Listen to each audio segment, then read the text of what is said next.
জান্নাতের মধ্যে আল্লাহ পাক হুরদের সঙ্গে জান্নাতীদের বিয়ের ব্যবস্থা করে দিবেন। কোরআনে কারিমে আল্লাহ পাক বলেন, মুত্তাকিনা আলা সুরুজিম মাসফুফাতিন ওয়া যাওয়াজনাহুম বিহুরিন ঈন। সামনাসামনি ভাবে সাজানো সারি সারি আসন সমূহের উপর তারা ঠেস লাগায় বসে থাকবে, আর আল্লাহ রাব্বুল আলামিন হুরদের সাথে জান্নাতীদের বিয়ের ব্যবস্থা করে দিবেন। যেসব হুরের সঙ্গে বিয়ে হবে তাদের আল্লাহ পাক বিবরণ দিচ্ছেন কি রকম হবে তারা। লাম ইয়াতমিসহুন্না ইনসুন ওয়ালা জান। এর পূর্বে জিন এবং ইনসান এদেরকে কেউ স্পর্শ করে না। কি রকম তারা? কাআন্নাহুন্নাল ইয়াকুতু ওয়াল মারজান। যেমন ঝিনুকের ভিতরে মণিমুক্তা থাকে, এইভাবে আল্লাহ পাক তাদেরকে পবিত্র করে রেখে দিয়েছেন।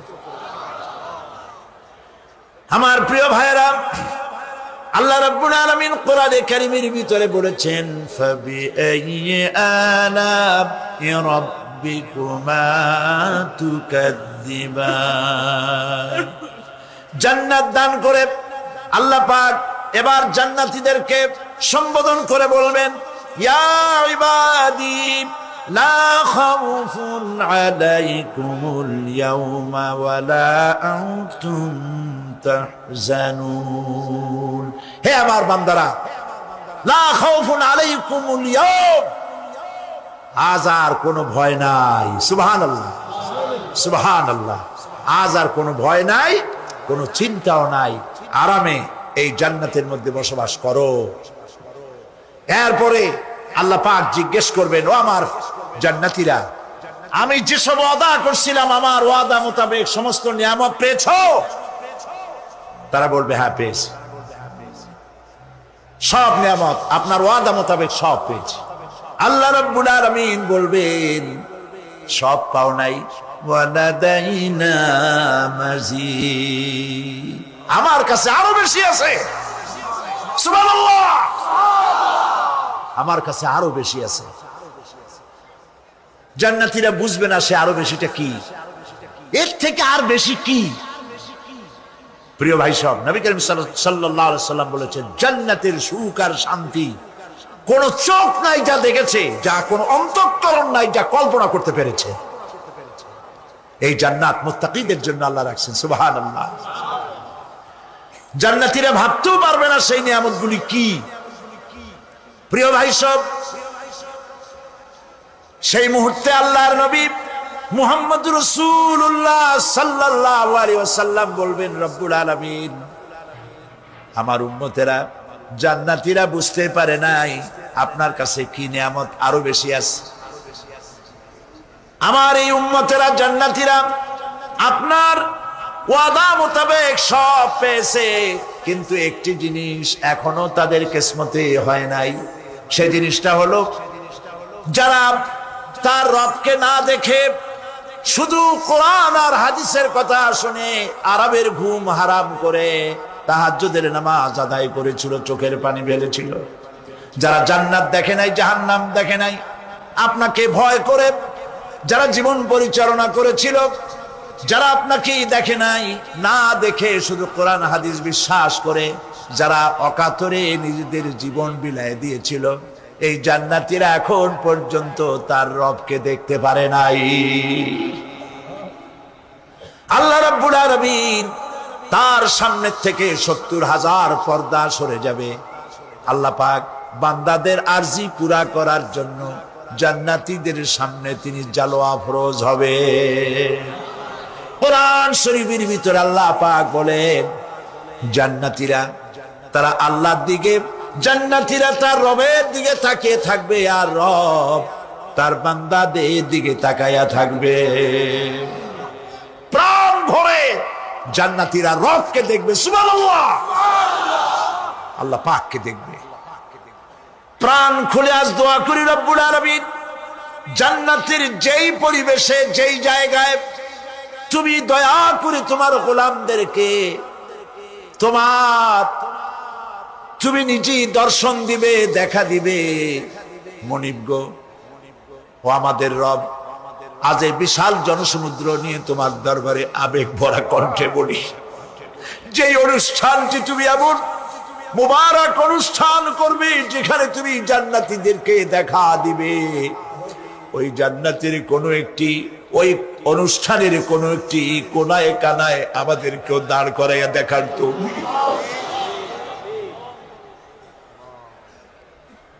প্রিয় ভাই সব, আল্লাহ রাব্বুল আলামিন মানুষের সামনে এত সব নিয়ামত রেখেছেন, এই জান্নাত দান করবেন।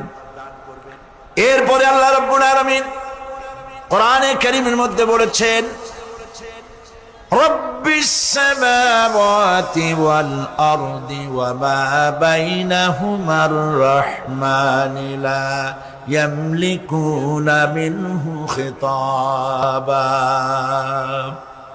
এসব পুরস্কার রয়েছে তোমাদের সেই রবের পক্ষ থেকে যিনি আকাশ আর জমিনের মালিক। সুবহানাল্লাহ বলবেন না? যার সামনে কথা বলার ক্ষমতা কারো হবে না। এটি একটি মারাত্মক কথা। কিয়ামতের দিন আল্লাহর দরবারে কেউ কথা বলতে পারবে না আল্লাহর নির্দেশ ছাড়া। একটি আকীদা পরিষ্কার করে নিয়ে যান আপনাদের। সে আকীদাটা এভাবে পরিষ্কার করুন, কোন পীর সাহেব, কোন খাজা বাবা, কোন মাওলানা, কোন মুহাদ্দিস, কোন বুজুর্গ আপনাকে সুপারিশ করতে পারবে না যদি না আল্লাহ পাক তাকে কথা বলার তৌফিক না দেন। মনে থাকবে এটা। আয়াতুল কুরসির ভিতরে আমরা পড়ি, মান যাল্লাযী ইয়াশফাউ ইনদাহু ইল্লা বিইজনিহি।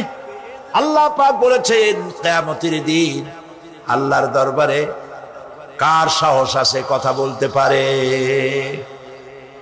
মান যাল্লাযী ইয়াশফাউ ইনদাহু ইল্লা বিইজনিহি। আল্লাহর অর্ডার ছাড়া, হুকুম ছাড়া আল্লাহর সামনে কথা বলার সেদিন কেউ থাকবে না। সুবহানাল্লাহ। কেউ কথা বলতে পারবে না। সুপারিশ করতে হবে আল্লাহ যারে বলেন তুমি করো, অমুকের জন্য করো, সেই ব্যক্তি শুধু তার জন্যই করতে পারবে, আর কেউ কথা বলতে পারবে না। সেই কঠিন হাসরের ময়দান, যেদিন শুধুমাত্র আল্লাহ পাক কথা বলবেন, আর যারে বলতে বলবেন সেই কেবলমাত্র বলতে পারবে।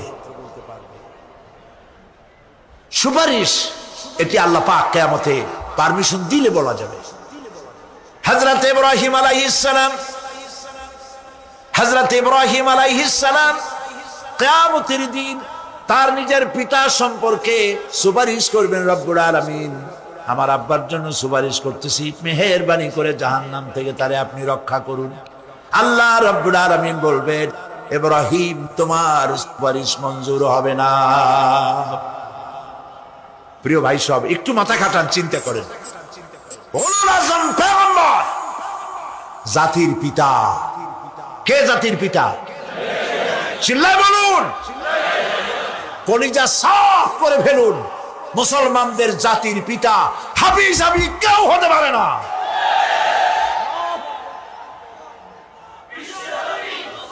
মিল্লাতা আবিকুম ইব্রাহিম। ইব্রাহিম আলাইহিস সালাম এই মিল্লাতের পিতা। সুবহানাল্লাহ। হযরত ইব্রাহিম আলাইহিস সালাম কিয়ামতের দিন বলবেন, আল্লাহ আমার আব্বার জন্য সুপারিশ করছি। আল্লাহ পাক বলবেন মঞ্জুর হবে না। আসর তোমার পিতা হতে পারে, কিন্তু আমার খলিলকে আগুনে ফেলার জন্য নমরুদকে সে সহযোগিতা করেছে, আমি তোমার পিতাকে ক্ষমা করব না। নবী করিম সাল্লাল্লাহু আলাইহি সাল্লামকে সাহাবায়ে কেরাম জিজ্ঞেস করেছেন, হে রাসূল, আপনার আব্বা এবং আম্মার অবস্থা কি হবে? নবী করিম সাল্লাল্লাহু আলাইহি সাল্লাম কেঁদে ফেলেছেন, সাফ বলেছেন, আমি তাদের কোনো উপকারে আসব না। আল্লাহু আকবার। আপনি মনে করছেন নাকি যে ইয়া নবী সালাম আলাইকা বলি অমনি নবীর সুপারিশ পাবেন? এত সহজ। কতগুলো রসগোল্লা খাইলেন আর বড় একটা মিছিল করলেন আর অমনি চলে যাবেন? পৃথিবীর সব মানুষ সাহাবায়ে কেরাম বাদ দেন, পৃথিবীর সমস্ত মানুষ একত্রিত হয়ে আবু তালেব রাসূলুল্লাহকে যে ভালোবেসেছেন, ওর 1000 ভাগের 1 ভাগও সারা দুনিয়ার মানুষ রাসূলুল্লাহকে ভালোবাসতে পারবে? পারবে? নিজের ছেলে আলীকে, আলী রাদিয়াল্লাহু তাআলা আনহুকে আলাদায় বিছানায় শোয়াইয়া, ছোট্ট মানুষ হযরত আলী আলাদা জায়গায় রাখিয়া মুহাম্মদুর রাসূলুল্লাহ সাল্লাল্লাহু আলাইহি ওয়াসাল্লাম এতিম মানুষ তারে কলিজার সাথে বুকের মধ্যে আশ্রয় দিয়ে আগলে রেখেছেন বুক ভরে। সেই আবু তালেব মৃত্যুর সময় নবী করিম সাল্লাল্লাহু আলাইহি ওয়াসাল্লাম বলেছিলেন, চাচা একটি বার আমার কানে তাওহীদের কালেমা শোনায় দেয়। আবু তালেব তার কিসমতে ছিল না কালেমা। মরে যাওয়ার পর একজন সাহাবী বলেছিলেন, ইয়া রাসূলুল্লাহ, মৃত্যুর সময় আবু তালেবের মুখ আমি নড়তে দেখেছি, তিনি কালেমা পড়েছেন সম্ভবত। রাসূলুল্লাহ সাফ বলেছেন, আমি শুনি নাই। এত ভালোবাসার পরেও হাদিস শরীফে এসেছে আবু তালেব জাহান্নামে যাবে। কোথায় যাবে? জাহান্নামে। সবচাইতে কম আযাব হবে কার? আবু তালেবের। কম আযাবটা কি? হাদিস শরীফে এসেছে কম আযাব হলো জাহান্নামের আগুন দিয়ে এক জোড়া জুতা তৈরি করে আবু তালেবের পায়ে পরিয়ে দেওয়া হবে। সেই জাহান্নামের আগুনের তৈরি করা জুতার তাপে আবু তালেবের মাথার ঘিলুগুলো টকবক করে বউ পড়তে লাগবে। এত ভালোবেসে যদি কিয়ামতে উপায় না হয়, আপনি ইয়া নবী সালাম আলাইকা, ইয়া রাসূল সালাম আলাইকা, আর কতগুলো জিলাপি খাইলেন, বড় একটা মিছিল করলেন। প্রিয় ভাই সব, এইসব বেদাত ছাড়ুন, এগুলি সুস্পষ্ট বিদআত। রাসূলুল্লাহকে ভালোবাসবেন, সাহাবীরা যেভাবে ভালোবেসেছেন ওইভাবে ভালোবাসবেন। আল্লাহ রাব্বুল আলামিন বলেন, যালিকাল ইয়াউমুল হক ফামান শাআ আত্তাখাযা ইলা রাব্বিহি মাআবা। এই দিনটি অবশ্যই আসবে, সেদিনটি নিশ্চিতভাবে আসবে। আর এখন যার ইচ্ছা সে তার রবের দিকে অগ্রসর হোক। ইন্না আনজারনাকুম আযাবান করিবান ইয়াওমা ইয়ানজুরুল মার'উ মা কদ্দামাত ইয়াদাহু ওয়া ইয়াকুলুল কাফিরু ইয়া লাইতানি কুনতু তুরাবা। ইন্না আনজারনাকুম আযাবান করিবা, খুব নিকটবর্তী একটি আযাব সম্পর্কে আমি তোমাদেরকে সতর্ক করে দিলাম। কে বলতেছে? আল্লাহ পাক। লক্ষ্য করুন আল্লাহ কি বলছেন, খুব নিকটবর্তী একটি কঠিন শাস্তি, আযাব অর্থাৎ কিয়ামত, এ সম্পর্কে আমি তোমাদেরকে সতর্ক করে দিলাম। আল্লাহ পাক হযরত মুসাকে বলেছেন, ওয়া মা তিলকা বিয়ামিনিকা ইয়া মুসা। মুসা রে, তোমার হাতে ওটা কি? মুসা আলাইহিস সালাম বললেন, এটা লাঠি। আল্লাহ পাক বললেন, ফেলে দাও লাঠি। লাঠি ফালাই দিলেন, কি হয়ে গেল? হিয়া হাইয়াতুন তাসআ, লাঠি হয়ে গেল। এখন লাঠি পড়ে সাপ হয়ে গেল। সাপ দেখে নবী গনি হোক, সাহাবী হোক আর আলেম হোক, সাপ দেখলে ভয় করে না মানুষের? মুসা আলাইহিস সালাম ভয় পেয়েছে। আল্লাহ রাব্বুল আলামিন হযরত মুসাকে শোনায় দিলেন, খুযহা ওয়া লা তাখাফ সানুঈদুহা সিরাতাহাল উলা। লা তাখাফ, ভয় পেও না। আল্লাহ বলছেন ধরো, ভয় পেও না। ধরার সঙ্গে সঙ্গে স্বাভাবিক অবস্থায় ফিরে আসবে, আবার লাঠি হয়ে যাবে। এখন আল্লাহ বলছেন ধরো। মুসা আলাইহিস সালাম কি ভয় পাওয়া উচিত হবে? উচিত হবে। মুসা আলাইহিস সালাম কি ভয় পাইছিলেন? কারণ হচ্ছে এই দুশমনের শক্তিটা খুব বড়ই দেখা যায়, মনে হয় যেন অনেক বড় কি জানি কি। আল্লাহ পাক বলছেন, ইন্না কাইদাশ শায়তানে কানা দাঈফা। শয়তানের চক্রান্ত যতই তুমি মনে করো অনেক ষড়যন্ত্রের জাল বিস্তার হয়ে আছে, আল্লাহ কয় কিছুই না, দাঈফা অত্যন্ত দুর্বল। আল্লাহ পাক বললেন ধরো। মুসা আলাইহিস সালাম সাপ ধরলেন, সঙ্গে সঙ্গে লাঠি হয়ে গেল। ফিরআউন বরদাস্ত করলো না, রাষ্ট্র শক্তির পক্ষ থেকে আক্রমণ শুরু হলো। অপরাধ কি? মুসা আলাইহিস সালামের অপরাধ কি? কি অপরাধ? মাশাআল্লাহ, বুঝতে পেরেছেন। অপরাধ হচ্ছে তিনি বলেছেন লা ইলাহা, জোরে বলেন লা ইলাহা ইল্লাল্লাহ। তো আমি বলবো আল্লাহ রাব্বুল আলামিন কোরআনে কারীমের মধ্যে বলেছেন আল্লাহু লা ইলাহা ইল্লা হুয়াল হাইয়ুল কাইয়্যুম। কোন সূরা আছে? কোন আয়াতে? আয়াতুল কুরসি। পড়তে ইচ্ছা করে না? পড়েন আমার সাথে।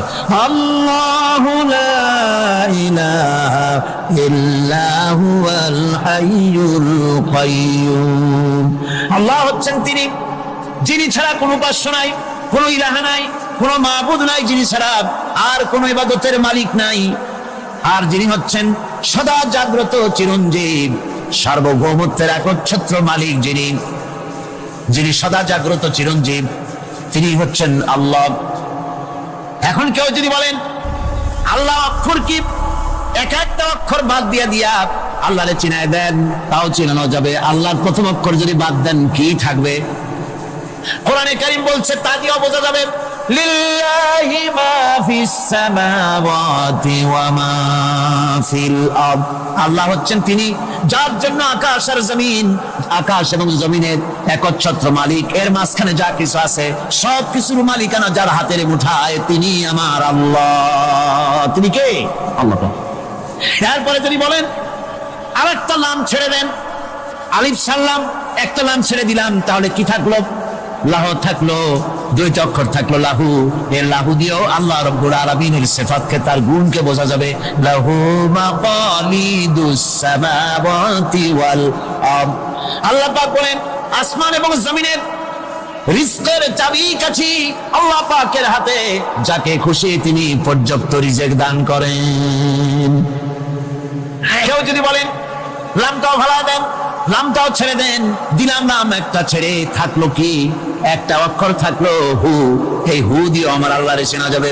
ওয়া হুয়াল গফুরুল ওয়াদুদুল আরশিল মাজিদ ফাআলুল লিমা ইউরিদ।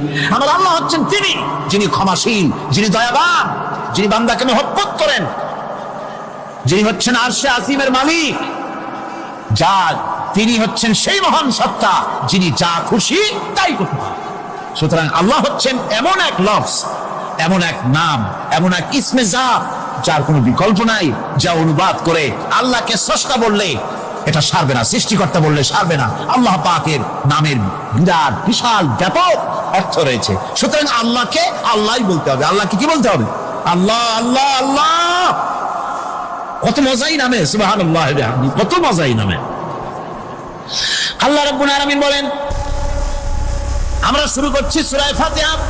অভিনন্দন পত্র দিচ্ছি, কারে দিচ্ছি? আল্লাহ পাককে দিচ্ছি। শেখানো ভাষা দিয়ে রব্বুল আলামিন বলেন প্রশংসা করো, আলহামদুলিল্লাহি রাব্বিল আলামিন। সমস্ত প্রশংসা আল্লাহ পাকের, যিনি হচ্ছেন রব। যিনি কি? রব।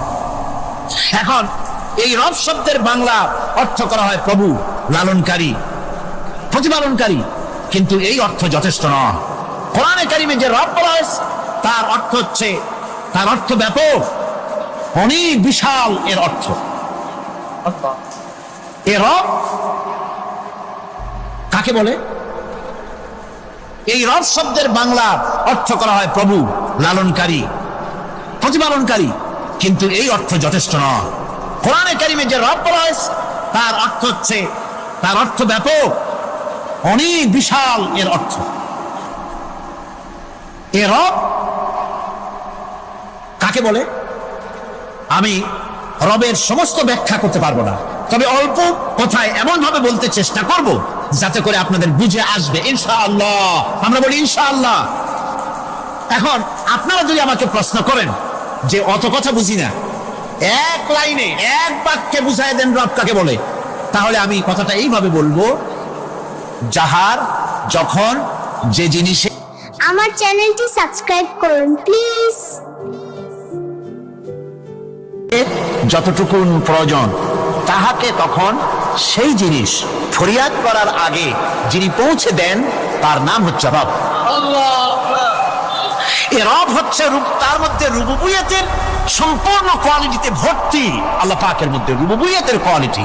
রব শুধু সৃষ্টি করেই ছেড়ে দেন না, প্রতিপালন করেন, পূর্ণতায় পৌঁছে দেন। সুবহানাল্লাহ বলতে ইচ্ছে করে না ভাইরা?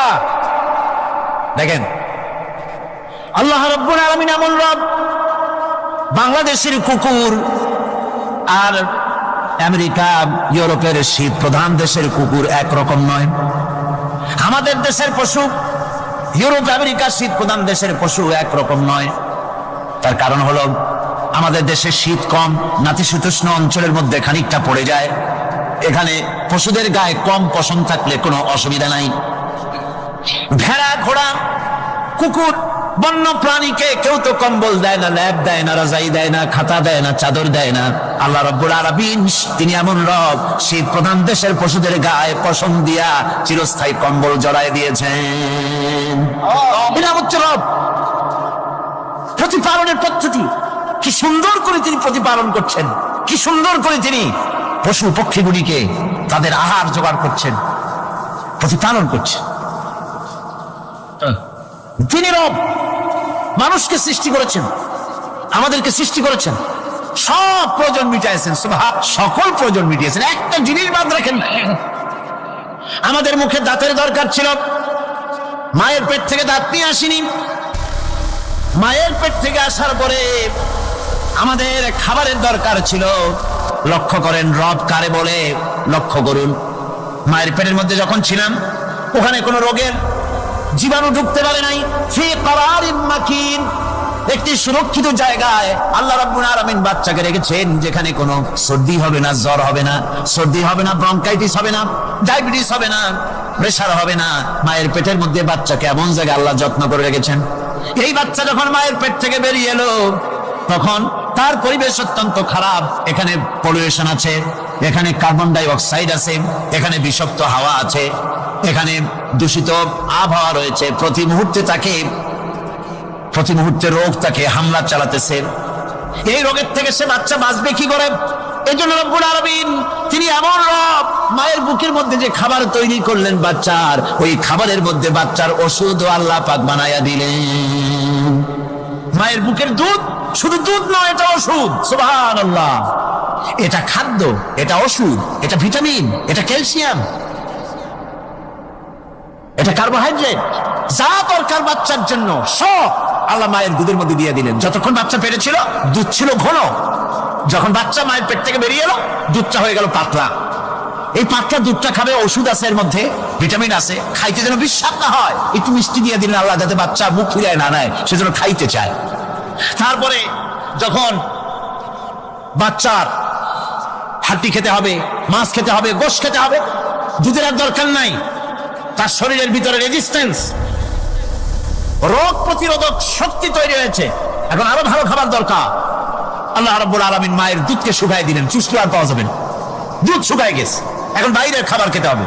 আসছিল যখন বুকে দাঁত ছিল না, বাইরে যখন এলো দাঁতের যখন দরকার হলো, কোন আল্লাহর বান্দা কি আল্লাহর কাছে দরখাস্ত করেছেন যে আল্লাহ আমার কয়েকখান দাঁত দাও, দাঁত ছাড়া আমি চাবাই কেমন? এই সবগুলি দাঁত কে সেট করে দিলেন? রব্বুল আলামিন দাঁতগুলিকে সেট করে দিলেন। বুকের মধ্যে দাঁত এসে গেল।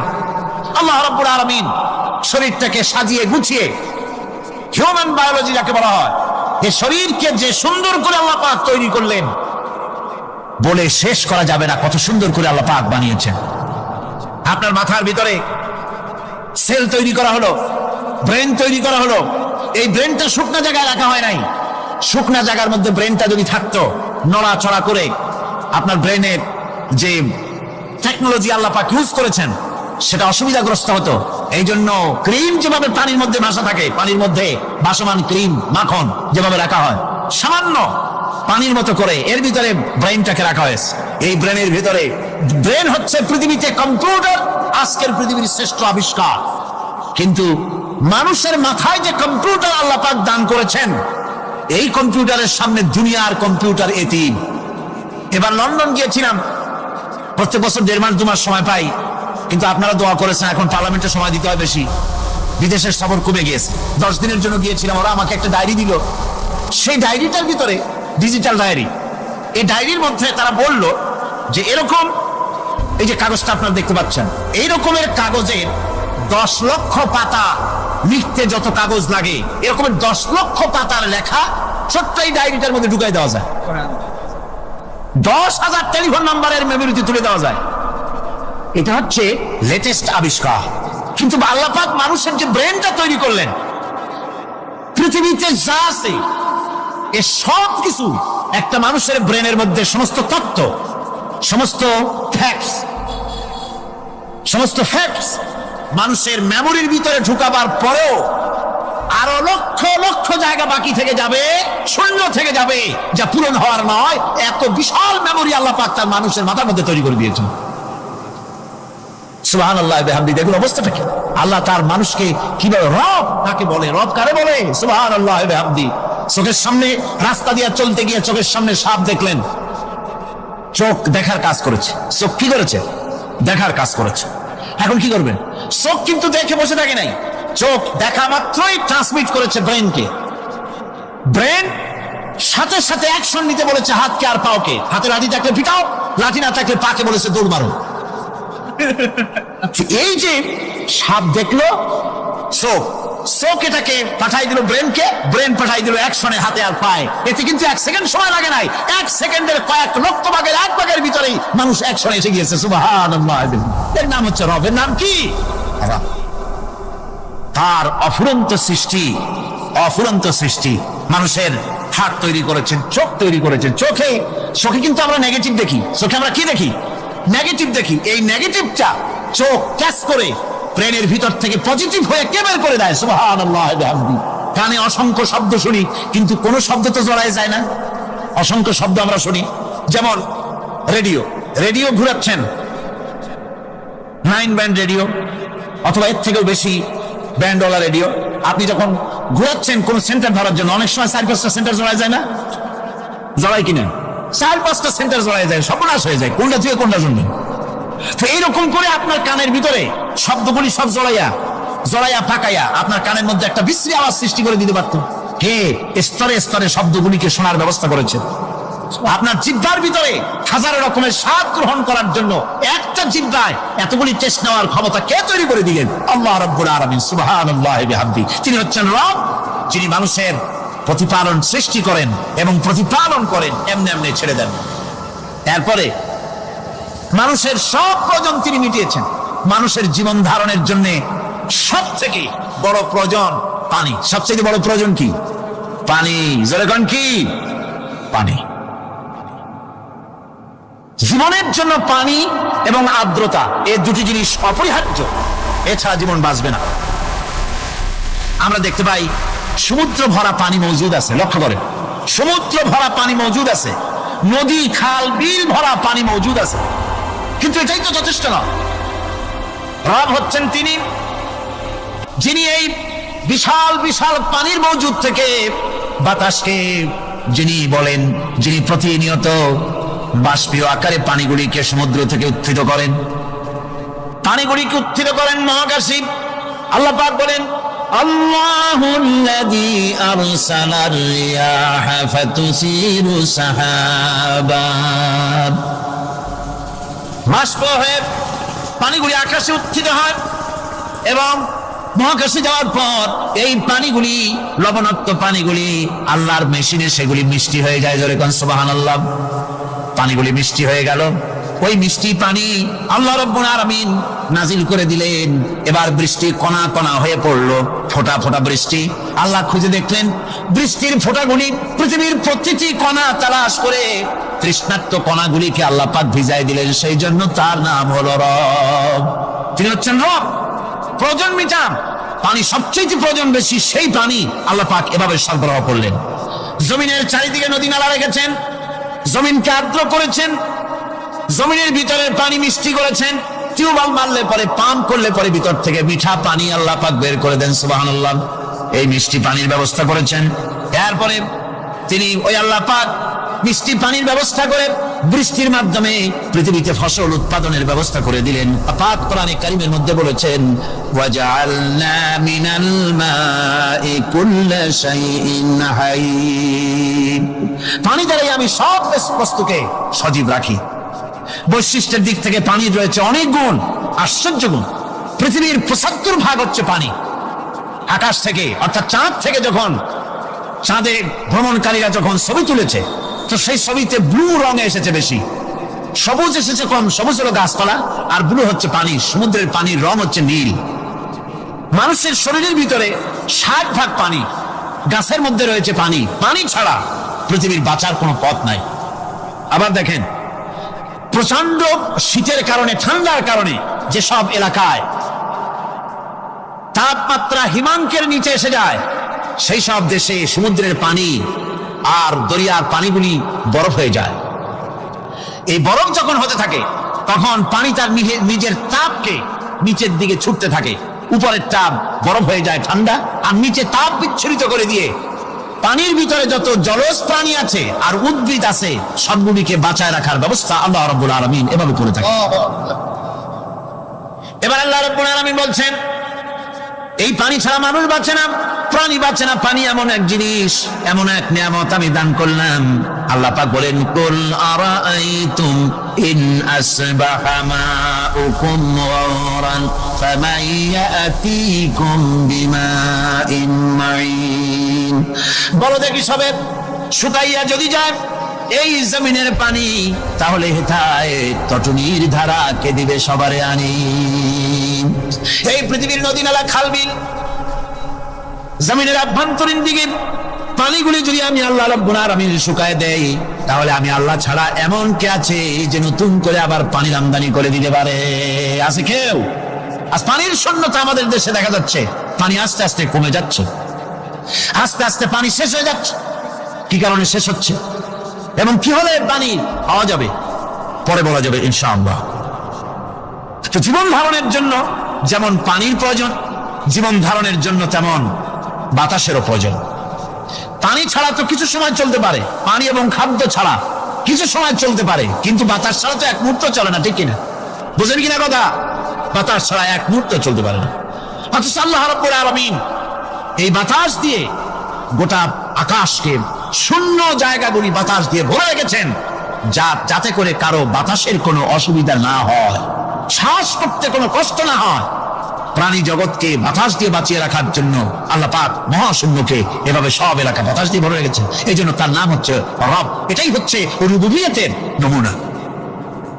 আমার ভাইয়েরা, আল্লাহ রাব্বুল আলামিন পানি দিলেন, বাতাস দিলেন, খাদ্যের ব্যবস্থা করে দিলেন।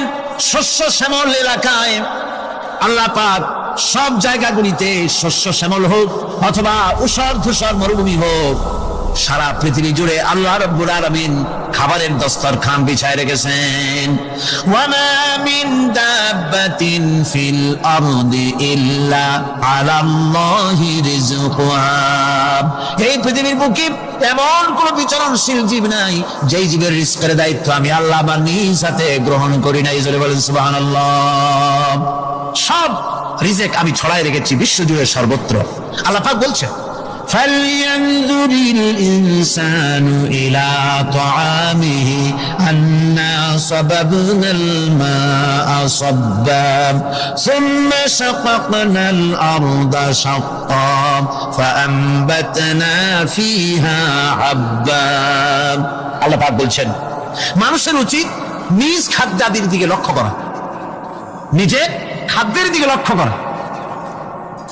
যেহেতু এই খাদ্য প্রতিদিন তার সামনে আসে, এদিকে তার লক্ষ্য করা উচিত। আমি কিভাবে, আমি প্রথমে জমিনের উপরে পানি বর্ষণ করি, পরে জমিনকে দীর্ণ বিদীর্ণ করি, এরপরে জমিনের ভিতরে উর্বরা শক্তি আমি দান করি। কে বলতেছেন কথা? আল্লাহ পাক বলছেন। এরপরে আমি নানান জাতের ফসল ফলন তোমাদের জন্য আমি দান করে দেই। খাদ্যের দিকে নজর করতে এই জন্য আল্লাহ পাক বলেছেন, মানুষ চতুর্দিক থেকে তো চোখ ফিরাতে পারে, মুখ ফিরাতে পারে, কিন্তু খাদ্যের দিকে তার নজর করতেই হয়। সকালে, দুপুরে, বিকেলে, রাত্রে সব সময় তার সামনে খাবার আছে। আল্লাহ পাক বলেন, খাবারের দিকে একটু নজর করো, কেমন ভাবে কি সুন্দর করে খাবারগুলি তৈরি করে দিয়েছি, শুরু কিভাবে হলো, পরিপক্ক কিভাবে হলো, সেদিকে তোমরা লক্ষ্য করো। সে লক্ষ্য তো করা নাই, সমানে খায়, বিসমিল্লাহ বলেন, আলহামদুলিল্লাহ বলেন, পাইকারি দরে খাইতেই থাকে। আল্লাহ পাক বলছেন, খাদ্যাদির দিকে লক্ষ্য করো। এই যে চাউল তোমরা খাচ্ছ, আটা খাচ্ছ, গম খাচ্ছ, মাছ খাচ্ছ, গোশ খাচ্ছ, তাম পৃথিবীর সমস্ত বিজ্ঞানী একত্রিত হয়ে একটা চাউল বানাইতে পারবে? জনগণ পারবে না? পারবে? পারবে? প্লাস্টিকের চাউল খাবেন আর কলেরা হয়ে মরবে। পৃথিবীর সমস্ত বিজ্ঞানীরা একত্রিত হয়ে একটি চাউল বানাতে পারবে না, একটা ডিম বানাতে পারবে না। পারবে একটা ডিম বানাতে? পারবে না। বিজ্ঞানীদের প্রশংসা আমরা করি, হ্যাঁ করি, বিজ্ঞানীরা অনেক কিছু বিশ্বকে উপহার দিয়েছে, কিন্তু মূল রবের কাছে আমরা যাই না, তাকে চিনতেও পারি না, সেখানে যাই না। বিজ্ঞানীরা কি করেছে? আল্লাহর বানানো জিনিসগুলি তারা ডিজাইন করেছে। ডিজাইন করতে তো নিষেধ নাই, আর ডিজাইন করাই যায়, সৃষ্টি করতে পারে না। বিজ্ঞানীরা সৃষ্টি করে নাই, ডিজাইন করেছে। কিরকম? আল্লাহ পাক চাউল তৈরি করেছেন। চাউল তৈরি করেছে কে? বলেন না সবাই। এখন আপনারা সেই চাউল দিয়ে পিঠা বানান, পায়েস বানান, সেই চাউল দিয়ে ভাপা পিঠা, আরো কি যেন খায় চট্টগ্রামে রস দিয়া, ওটাকে কি কয়? দই পিঠা না কেন? ধোঁয়া পিঠা। সেইভাবে করে আপনি ডিজাইন তৈরি করছেন।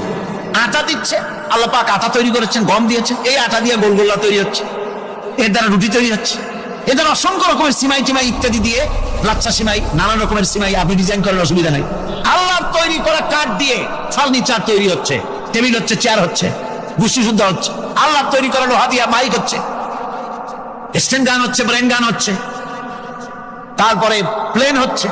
তাহলে আমি বলতে চাইলাম, বুঝাতে চাইলাম, সমস্ত জিনিস এর স্রষ্টা কে? যারা বলেন কে? বিজ্ঞান শুধু এগুলিকে এক জায়গায় করে অ্যাসেম্বল করেছে, এগুলিকে এক জায়গায় করে এক একটা রূপ দিয়েছে। এখানে বিজ্ঞানের কৃতিত্ব আছে ঠিক, কিন্তু আপনারাই বলেন, লোহা যদি আল্লাহ তৈরি না করতেন, মাইক তৈরি হতো, রাইফেল তৈরি হতো? আর রাইফেল যদি নাই হতো, তাহলে কারাগারের বন্দীগুলো মারতেন কি দিয়া? রাইফেল যদি না হতো, যুদ্ধ করতেন কি দিয়ে? ঠিক কিনা? যত মারামারি ইত্যাদি যা কিছু হচ্ছে, তো শুধু মারামারির জন্যই তো আল্লাহ লোহা বানান নাই। লোহার সবচাইতে বড় প্রয়োজন হচ্ছে জমিন কর্ষণ করা, জমিন চাষ করা। এই জমিন চাষের জন্য লাঙ্গল দরকার, শাবল দরকার, খুন্তা দরকার, কোদাল দরকার। এই লোহার দাম তো আল্লাহ পাকে এত লোহা বেশি দিয়েছেন, যার জন্য লোহার দাম কম। সোনা কম দিয়েছেন, যেহেতু সোনার প্রয়োজনীয়তা কম। লোহার প্রয়োজনীয়তা বেশি, এই জন্য লোহা বেশি দিয়েছেন, দামটা কমে গেছে, যার জন্য আপনার আমার জন্য কিনে ব্যবহারটা সহজ হয়েছে। কথা ঠিক কিনা বন্ধুগণ? আল্লাহ রাব্বুল আলামিন এইভাবে করে মানুষের রুবুবিয়তটা, আল্লাহ পাকের রুবুবিয়ত হচ্ছে তিনি মানুষকে সুন্দর করে সৃষ্টি করে যা কিছু প্রয়োজন সবকিছু খাওয়াচ্ছেন, দিচ্ছেন। সে আল্লাহ পাক প্রশ্ন করছেন, কুল মান ইয়ারযুকুকুম মিনাস সামাই ওয়াল আরদ আম্মান ইয়ামলিকুস সামআ ওয়াল আবসারা ওয়া মান ইয়াখরুজুল হাইয়্যা মিনাল মাইয়িতি ওয়া ইউখরিজুল মাইয়িতা মিনাল হাইয়্য। আকাশের প্রশস্ত বুক থেকে এবং জমিনের এই প্রশস্ত বুক থেকে কে রিজিক, তোমাদের খাদ্যকে উৎপাদন করে? কে নির্জীব থেকে সজীবকে বের করেন? আর কে সজীবকে নির্জীবে পরিণত করেন? তিনি কে? তিনি হচ্ছেন আল্লাহ পাক। আল্লাহ পাক বলছে, এই প্রশ্ন যদি তাদেরকে করা হয় তো তারা কি বলবে? আল্লাহ পাক বলেন, وَمَنْ يُدَبِّرُ الْأَمْرَ فَسَيَقُولُونَ اللَّهُ فَقُلْ أَفَلَا تَتَّقُونَ। হে নবী, এদেরকে প্রশ্ন করুন। এদেরকে যদি প্রশ্ন করা হয় এই পৃথিবীর সুন্দর পরিচালনা পদ্ধতি কে করেন, তাহলে তারা এক কথায় বলবে, নিজের থেকেই বলবে, আল্লাহ। কে করছেন? সবকিছু আল্লাহ। আল্লাহ পাক বলেন, নবী তাহলে তাদেরকে বলেন, এ কথা জানার পর, এ কথা বোঝার পরেও কেন তারা ঔদাসীন্যতা দেখাচ্ছে? কেন তারা গাফিল হয়ে যাচ্ছে? কেন তারা আল্লাহ পাককে ভয় করে তার পথের অনুসারী হচ্ছে না? যে আল্লাহ রাব্বুল আলামিন এত কিছু করছেন, তিনি তার পরিচয় সম্পর্কে বলে দিচ্ছেন, ফাযালিকুমুল্লাহু রাব্বুকুমুল হক ফামাযা বা'দাল হক ইল্লাদ দালাল। নিশ্চয়ই এসবের মূলে রয়েছেন তোমাদের রব, আমাদের আল্লাহ, আমাদের রব। সুতরাং উজ্জ্বল সত্য প্রকাশিত হওয়ার পর গোমরাহি ছাড়া আর কিছুই বাকি থাকে না। সুতরাং যারা সত্যের পথের অনুসরণ করতে চায়, রবকে চিনতে হবে, আল্লাহ পাককে জানতে হবে এবং তাকে অনুসরণ করতে হবে, তাকে রব হিসেবে চিনতে হবে। আমার বন্ধুগণ, এটা হচ্ছে সেই রুবুবিয়ত ইলাহি যার দিকে হযরত মূসা আলাইহিস সালাম ইঙ্গিত করেছিলেন ফিরআউন যখন তাকে প্রশ্ন করেছিলেন, ফামান রাব্বুকুমা ইয়া মূসা। হে মূসা, তোমাদের দুজনের রব কে? তোমাদের রব, তোমাদের প্রভু কে? তিনি জবাব দিলেন, রব্বুনাল্লাযী আ'তা কুল্লা শাইইন খালকাহু সুম্মা হাদা। রব হচ্ছেন আমাদের তিনি, যিনি নাকি আমাদের প্রতিপালক, আমাদেরকে সৃষ্টি করেছেন এবং আমাদেরকে হেদায়েত দিয়েছেন। সঠিক পথের দিশা দিয়েছে। এখানে হেদায়েত হচ্ছে, এখানে হেদায়েত শব্দের অর্থ হচ্ছে সৃষ্টি শুধু করেন নাই, তাকে চলার, তার খাদ্য অনুসন্ধানে, তাকে বেঁচে থাকার সবকিছুর উপকরণ, এর কমন সেন্স, এর সাধারণ জ্ঞান আল্লাহ পাক তার সাথে দিয়েছেন। তিনি হচ্ছেন রব। আচ্ছা, একটা দৃষ্টান্ত দেই। এই হেদায়েতটা কি? এই হেদায়েতটা হচ্ছে, আপনাদের বাড়িতে যদি কারো বিড়াল থাকে, বিড়াল, বিড়াল বোঝেন তো না? কি বলে এটা? বিড়াল, বিলাই নাকি বলে? বিড়াল। এই বিড়াল যদি আপনাদের কারো বাড়িতে থাকে, তো বিড়ালের প্রসবকালীন অবস্থা দেখবেন, বিড়ালের প্রসব হবে, বাচ্চা দেবে। বিড়াল তখন ঘরের মধ্যে পেরেশান হয়ে ঘুরতে থাকে, একটা নিরাপদ জায়গা খোঁজে, একটা নিরাপদ জায়গা খোঁজে। প্রসব করার 2-3 দিন আগের থেকে খুঁজতে থাকে তার জন্য নিরাপদ জায়গা কোনটা।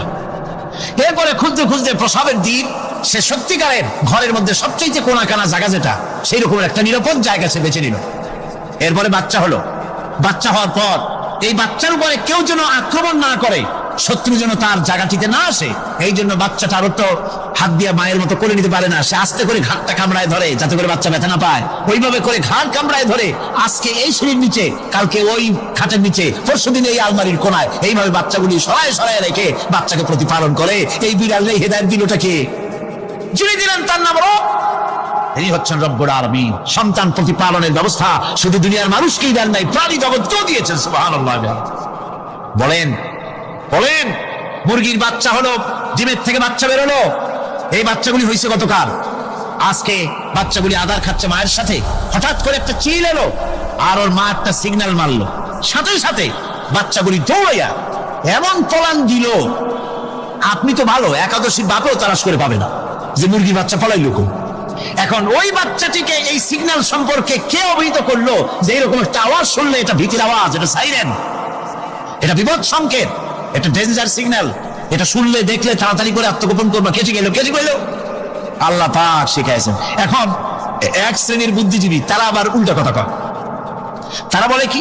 তারা বলে যে মুরগি বাচ্চা, এই বাচ্চা যে দৌড় মারলো, এখানে আল্লাহ এইসব কিছু নাই, নাউযুবিল্লাহি মিন যালিক। তো এখানে কি আছে? ওই যে এখানে বিষয়টা হলো এই যে এই মুরগি আর মোরগ, ওর বাপ মা, এই দুজনের মধ্যে আছে সিলের ভয়, আছে শিয়ালের ভয়।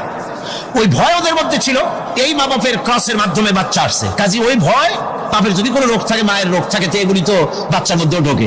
তো ভয় হোক, সুখ হোক, দুঃখ হোক, এই অনুভূতি স্বাভাবিক প্রক্রিয়ার মাধ্যমে বাচ্চার মধ্যে ঢুকছে, আর সিল দেখে আওয়াজ শুনে সে আত্মগোপন করেছে। এইটা আমি পড়িয়া আমি আমার আলোচনা এক জায়গায় বললাম বুদ্ধিজীবীদের উদ্দেশ্যে, যদি সত্যি তাই হয়, মোরগ আর মুরগি মা বাবার মধ্যেই ভয় আছে বলে বাচ্চার মধ্যেই ভয় ঢুকছে, সেই জন্য সে আত্মগোপন করছে, তাহলে আবার মানুষের ব্যাপারে কথাটা আনি। মানুষেরা সাপের ভয় করে না মহব্বত করে? কথার জবাব দিলে না, যখন তখন মনে হয় আপনারা সাপ বুঝি ভালোবাসেন। সাপ আমরা সকলেই ভয় পাই, মায়ের ভয় পায়, বাবাও ভয় পায়।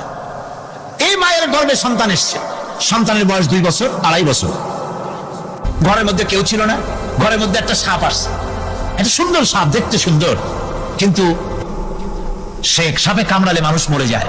ওই সাপটা মাথা উঁচু করে ফোনা ধরেছে।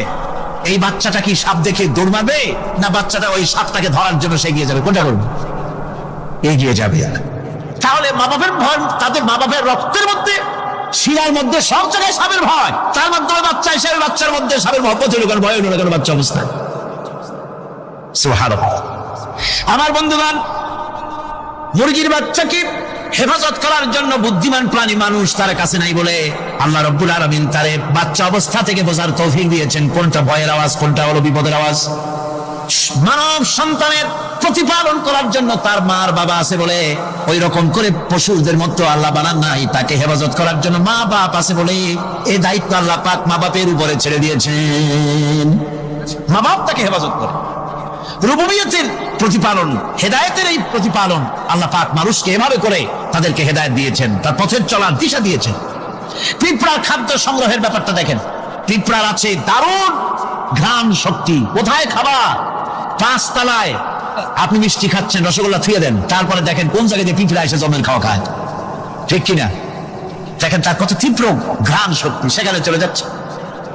তাকে হেদায়েত দেওয়া হয়েছে, তাকে ঘ্রাণ শক্তি দেওয়া হয়েছে। চিল, শকুন, ঈগল কোথায় থাকে বুঝেন না? মহাশূন্যে। 3 থেকে 3.5 মাইল উপরে শকুন, বাজ, ঈগল উঠতে থাকে। খাবে কি? ওখানে তো তার খাবার ছড়ানো নেই। আল্লাহ হচ্ছেন এমন রব, আমাদের স্রষ্টা হচ্ছেন এমন রব, যিনি ওই চিল বা হাজার শকুন মহাশূন্যে যেগুলি উড়ে বেড়ায়, ওদের আল্লাহ পাক এমন তীব্র দৃষ্টি শক্তি দান করেছেন, 3 মাইল উপর থেকেও ছাগল মুরগি মরা দেখলে ওখান থেকে সে ঝাঁপায় পড়ে তা খেতে পারবে। তাকে দেওয়া হচ্ছে দৃষ্টিশক্তি। এরকম করে যার যা প্রয়োজন, সমস্ত প্রয়োজনগুলি আল্লাহ মিটাচ্ছেন। এরই নাম হচ্ছে রুবুবিয়াতে ইলাহি। এটাই হচ্ছে আল্লাহ পাক রব, এটা তার অসংখ্য প্রমাণ। সেই জন্য আল্লাহ পাক বলেন আলহামদুলিল্লাহি রাব্বিল আলামিন। পড়েন সবাই, আলহামদুলিল্লাহি রাব্বিল আলামিন। সমস্ত প্রশংসা হচ্ছে আল্লাহ পাকের জন্য। কোন আল্লাহ? প্রথমে তো আল্লাহ বললাম, তারপর বললাম রব, এখন বলা হচ্ছে কোন রব? যিনি আলামিন, রব্বিল আলামিন, যিনি সমস্ত জাহানের রব। তাহলে বোঝা যাচ্ছে রব, জগৎ একটা না। জগৎ, কথা বুঝতেছেন না? জগৎ একটা নয়, অসংখ্য জগৎ আছে।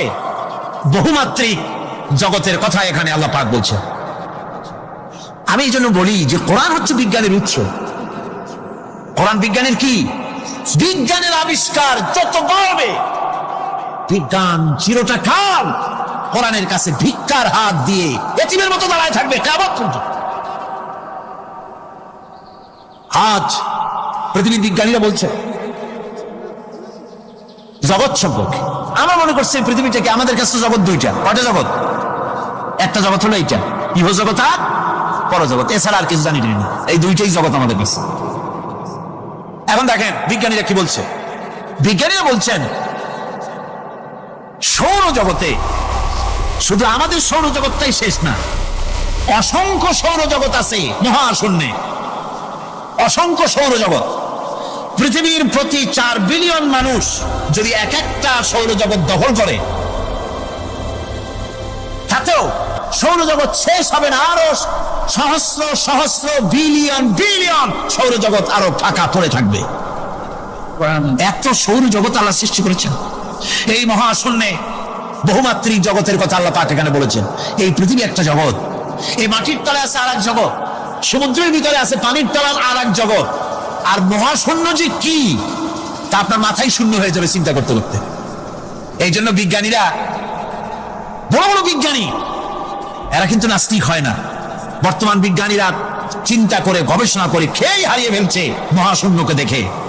যেখানে আছে গ্যালাক্সি, যেখানে আছে মিল্কি ওয়ে, যেখানে রয়েছে অসংখ্য তারকা, এই পৃথিবীটা মহাশূন্য আল্লাহ যেভাবে তৈরি করেছেন, সেই তুলনায় এই পৃথিবী একটা মার্বেলের চাইতে খুব বেশি একটা বড় কিছু হয় বলে মনে হয় না।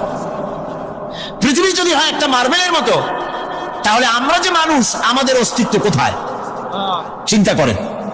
এবার মহাশূন্যে চলেন। মহাশূন্য শিক্ষিত বিশাল মহাশূন্য, একটা তারকা থেকে আর একটা তারকায় যদি যেতে হয়, তাহলে সহস্র সহস্র বিলিয়ন বছরের দরকার হবে। কি বছর? এই দুনিয়ার বছর না, আলোকবর্ষ, লাইট ইয়ার। আলো চলে প্রতি সেকেন্ডে কত? 1,86,000 মাইল। এই 1,86,000 মাইলের সেকেন্ড, এর মিনিট, এর ঘন্টা, এর দিন, এর মাস, এর বছর, এই আলোকবর্ষ। সহস্র সহস্র আলোকবর্ষ পার হয়ে যাবে এক তারকা থেকে আর এক তারকায় পৌঁছানো সুকঠিন। এ ধরনের অসংখ্য তারকা আল্লাহ পাক তৈরি করে রেখেছে। সূর্য হচ্ছে পৃথিবীর চাইতে 13 লক্ষ গুণ বড়। এরকম সূর্য বিজ্ঞানীরা এখন বলছে, আগে বলতো 1 কোটি সূর্যের চাইতে বড় তারকা, এখন বলতেছে এই রকমের পৃথিবীর চাইতে 13 লক্ষ বড় যে সূর্য, এরকম 3 কোটি সূর্য খাইয়ে ফেলাইতে পারে। এরকম সহস্র সহস্র তারকা এক একটা গ্যালাক্সির ভিতরে আল্লাহ পাক তৈরি করে গেছে। এখন মনে হচ্ছে যে এই তারকাগুলি বড় না, এই তারকাগুলির চাইতে আবার বড় জিনিস কি, সেটাকে বলা হয় ব্ল্যাক হোল। সেটাকে বলা হয় ব্ল্যাক হোল, অন্ধকার কূপ। ব্ল্যাক হোল আবার ম্যান হোল বুঝবেন না, কিন্তু ম্যান হোলের ঢাকনা চুরি হয় যেমন। তবে একটা দৃষ্টান্ত আপনি বুঝতে পারেন, রাস্তায় রাস্তায় যেমন অসংখ্য ম্যান হোল আছে, ওই রকম করে মহাশূন্যে অসংখ্য ব্ল্যাক হোল আছে, একটা দুইটা না, অসংখ্য। এই ব্ল্যাক হোল আবার দেখা যায় না, অদৃশ্য ব্ল্যাক হোল। এই ব্ল্যাক হোলগুলো কি? এগুলি কোরআনে কারীমের মধ্যে আল্লাহ পাক বলেছেন ফালা উকসিমু বিমাওয়াকিন নুজুম, ফালা উকসিমু বিমাওয়াকিন নুজুম, শপথ সেই পতনের স্থানের যেখানে নক্ষত্র সমূহ ধ্বংস হয়ে যায়, ধ্বংসপ্রাপ্ত হয়, কসম সেই স্থান সময়ের। সুবহানাল্লাহ। এই অন্ধকার কূপের, এই অন্ধকূপের কসম করছেন আল্লাহ পাক। সেই অন্ধকূপটা কি, সেই ব্ল্যাক হোলটা কি? সেই ব্ল্যাক হোল হচ্ছে ওই যে তারকার কথা বললাম যে সূর্য খাইতে পারে, 3 কোটি সূর্য খাইতে পারে, এই রকমের তারকাগুলি ঘুরতে ঘুরতে কোন এক কারণে যখন সে ব্ল্যাক হোলের রেঞ্জের মধ্যে এসে যায়, তখন ব্ল্যাক হোল ওকে এমন ভাবে চুষে হজম করে ফেলে যেমন বাচ্চা চকলেট চুষা খাইয়া ফেলায়, এরকম ব্ল্যাক হোলগুলি অত বড় তারকাগুলি খাইয়া চুষা শেষ করে ফেলে দেয়। সুবহানাল্লাহি বিহামদিহি। বিজ্ঞানীরা বলেছেন আমাদের এই পৃথিবীটা, আল্লাহ না করুন কখনো, আমাদের এই পৃথিবীটা যদি কোনো ব্ল্যাক হোলের আওতায় পড়ে, ওর রেঞ্জে আসে, তাহলে মাত্র 2 সেন্টিমিটারের মধ্যে পৃথিবীটা তার ঘনত্ব লাভ করে ব্ল্যাক হোলের মধ্যে অদৃশ্য হয়ে যাবে, হারায় যাবে, অস্তিত্ব থাকবে না। আল্লাহ পাক, আশ্চর্য লাগে আমার বিজ্ঞানের বইপত্র যখন পড়ি, আমার কাছে আশ্চর্য লাগে 1400 বছর আগে নবী কোন বিজ্ঞানাগারে পড়াশোনা করেন নাই, কোন সায়েন্স দিয়ে রিসার্চ করেন নাই, সেই নবীর মুখ থেকে এমন বিজ্ঞানময় কোরআন আল্লাহ বের করালেন, যা আজকের পৃথিবীর মডার্ন যুগের বিজ্ঞানীরা কোরআনের কাছে এতিম হয়ে দাঁড়ায় আছে। পৃথিবীর কোন বিজ্ঞানী বলতে পারবে না যে কোরআনে কারীমের অমুক আয়াতটা আনসাইন্টিফিক, এটা হাদিস আমাদের বিজ্ঞানের সাথে মিল খায় না, এমন কথা বলতে পারবে না। বরং কোরআন সার্টিফাই করবে তোমার এই বক্তব্য, তোমার এই থিওরি মোস্ট আনসাইন্টিফিক, কোরআন বলবে। ওরা বলতে পারবে না যে আয়াতটা আনসাইন্টিফিক। সুতরাং কোরআন হচ্ছে মহান বিজ্ঞানময়, কোরআন হচ্ছে আল্লাহ পাকের দেওয়া এক মহান বিধান, যে কোরআনের কারণে আল্লাহ পাক আমাদেরকে হেদায়েত দান করেছেন। সুতরাং এই কোরআন হচ্ছে, কোরআনের মধ্যে যা আছে, গোটা কোরআনে যা আছে সব সূরা ফাতিহায় আছে। সুবহানাল্লাহি ওয়া বিহামদিহি। আল্লাহ পাক বলছেন আলহামদুলিল্লাহি রাব্বিল আলামিন। মুহাব্বতের সাথে পড়েন সবাই, আলহামদুলিল্লাহি রাব্বিল আলামিন। সমস্ত প্রশংসা, যাবতীয় প্রশংসা সে আল্লাহ পাকের, যিনি তামাম জাহানের পালনেওয়ালা রব। ইনশাআল্লাহ বাকি কথা আগামী কাল বলবো ইনশাআল্লাহ। সকালে বলেন ইনশাআল্লাহ। মুনাজাতের জন্য দাঁড়ানো ভাইরা সব বসেন, যত লোক দাঁড়িয়ে আছেন সবাই বসেন। প্রথম দিনের মুনাজাত আল্লাহ পাকের দরবারে সব বসেন, মুহাব্বতের সাথে বসে আর একটু জিকির করেন লা ইলাহা ইল্লাল্লাহ। কিজন আছে আজকে? 8 জন আছে, আর একটা দিয়ে আসছে 4 জন আছে। লা ইলাহা ইল্লাল্লাহু মুহাম্মাদুর রাসূলুল্লাহ। বুখারী শরীফের ভিতরে এসেছে, স্যান্ডেলের ফিতা কাছা যদি ছেড়ে যায়, মানুষের কাছে চেও না, আমি আল্লাহর কাছে চাও। মাজারে গিয়া খবরদার কোন মাজারে গিয়া কিছু চাইবেন না, মাজারে গিয়া নিজের প্রয়োজনের কথা বলবেন না, পরিষ্কার হারাম হারাম কোনো সন্দেহ নাই। মাজারে গিয়া কিছু চাইবেন না, চাইবেন আল্লাহর কাছে। আপনি দেখুন ইউনূস আলাইহিস সালাম বিপদে পড়লেন, আপনি কি ইউনূস আলাইহিস সালামের চাইতে বেশি বিপদে পড়ছেন নাকি? কোন ইউনূস আলাইহিস সালামের চাইতে অত বড় বিপদে দুনিয়ার কোন মানুষ পড়ছে কোনদিন? আমার ভাইরা, মাছে গিলে ফেলেছে, মাছ পানির অথল করে দেশে চলে গেছে, মাছের পেটের ভিতরে জানলা নাই, দরজা নাই। হযরত ইউনূস আলাইহিস সালাম লক্ষ্য করলেন, এখন তো আর বাঁচতে পারবো না, মরা ছাড়া পথ নাই। ইউনূস আলাইহিস সালাম চিৎকার মারলেন, লা ইলাহা ইল্লা আনতা সুবহানাকা ইন্নী কুনতু মিনাজ জালিমিন। পড়েন সবাই, লা ইলাহা ইল্লা আনতা সুবহানাকা ইন্নী কুনতু মিনাজ জালিমিন। লা ইলাহা ইল্লা আনতা, আল্লাহ তুমি ছাড়া কেউ নাই, তুমি ছাড়া কেউ নাই, তুমি ইলাহ নাই, মাবুদ নাই। আমি তোমার পবিত্রতা ঘোষণা করছি, তুমি দয়া করে আমাকে বাঁচাও, আমি আমার নিজের উপর জুলুম করেছি। আমার বন্ধুগণ, এত বড় মারাত্মক বিপদের ভিতরে ইউনূস আলাইহিস সালাম যখন চিৎকার মারলেন পানির ভিতরে বসে, মাছের পেটের ভিতরে বসে, আল্লাহ রাব্বুল আলামিন চুপ করে থাকলেন না, সঙ্গে সঙ্গে রাব্বুল আলামিন জবাব দিয়ে দিলেন, ফাস্তাজাবনা লাহু ওয়া নাজ্জাইনাহু মিনাল গাম্মি ওয়া কাযালিকা নুজিল মুমিনিন। আমি বললাম ইউনূস তুমি বিপদে পড়েছ, তুমি যখন চিৎকার মারলে তোমার চিৎকারের আওয়াজ দুনিয়ার কেউ শোনে নাই, কোন রাজা বাদশাহ, তোমার আত্মীয় বন্ধু বান্ধব কেউ শোনে নাই। নদীর অতল তলদেশে মাছের পেটের ভিতরে বসে যে চিৎকার তুমি মারলে পৃথিবীর কেউ শোনে নাই, আমি তোমার আরশের মালিক আল্লাহ রব্বুল আলামিন শুনেছি। শুধু শুনি নাই, জবাব দিয়া দিলাম, মাছের পেটের ভিতরে বেদনার সৃষ্টি করে দিলাম। মাছ বেড়ে উঠল নদীর উপরে, ব্যথার চোটে মাছ দেখলো বমি করা ছাড়া পথ নাই, মাছ কেরিয়ারে কিনারে গিয়া বমি করে ফালাই দিল ইউনূস আলাইহিস সালামকে। আল্লাহ বলেন ইউনূসকে বাঁচায় দিলাম। ও পৃথিবীর মুমিনেরা, শুধু ইউনূসকে নয়, পৃথিবীর মুমিন বান্দারা যখন বিপদে পড়বে আর আমার কাছে যদি তারা প্রার্থনা করে, আমার কাছে সাহায্য চাই, ওয়া কাযালিকা নুজিল মুমিনিন, এইভাবে করে আমি মুমিনদেরকে বিপদ থেকে বাঁচাইয়া দিব।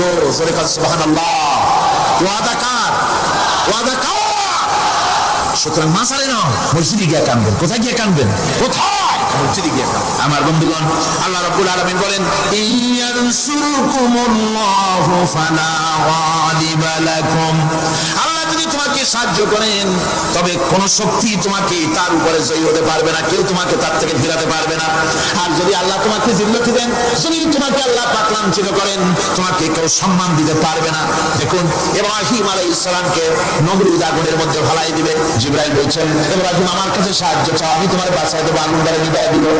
কত বড় কথা, আমি বাঁচাই দেবো, আমার কাছে বলো না। ইব্রাহিম আলাইহিস সালাম জিবরাইলের কাছে সাহায্য চাইছে, কোন চেয়েছেন? হযরত ইব্রাহিম বলেন, জিবরাইল সাহায্য তোমার কাছে আমি কেন চাইবো?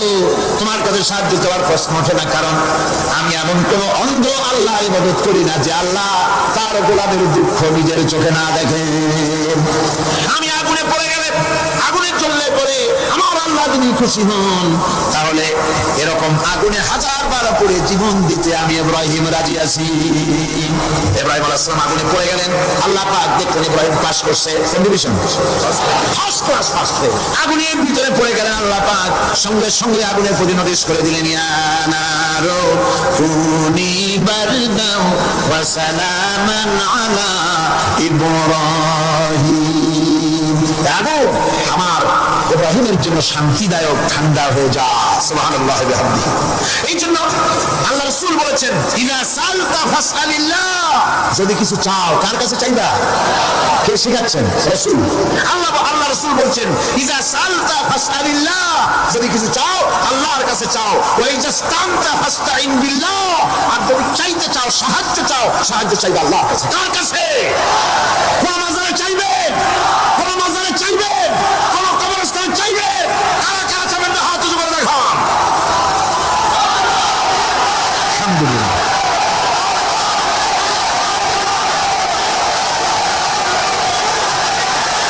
আলহামদুলিল্লাহ। ও ভাই বসেন, বসেন। আমি তো দাঁড়াইতে করি নাই, দাঁড়ান কেন? এই তো শেষ করে দিচ্ছি। বিরক্ত হচ্ছেন নাকি? বিরক্ত হচ্ছেন? শেষ হয়ে এলো, একটুখানি জিকির করেন আল্লাহর। আল্লাহ আল্লাহ আল্লাহ আল্লাহ।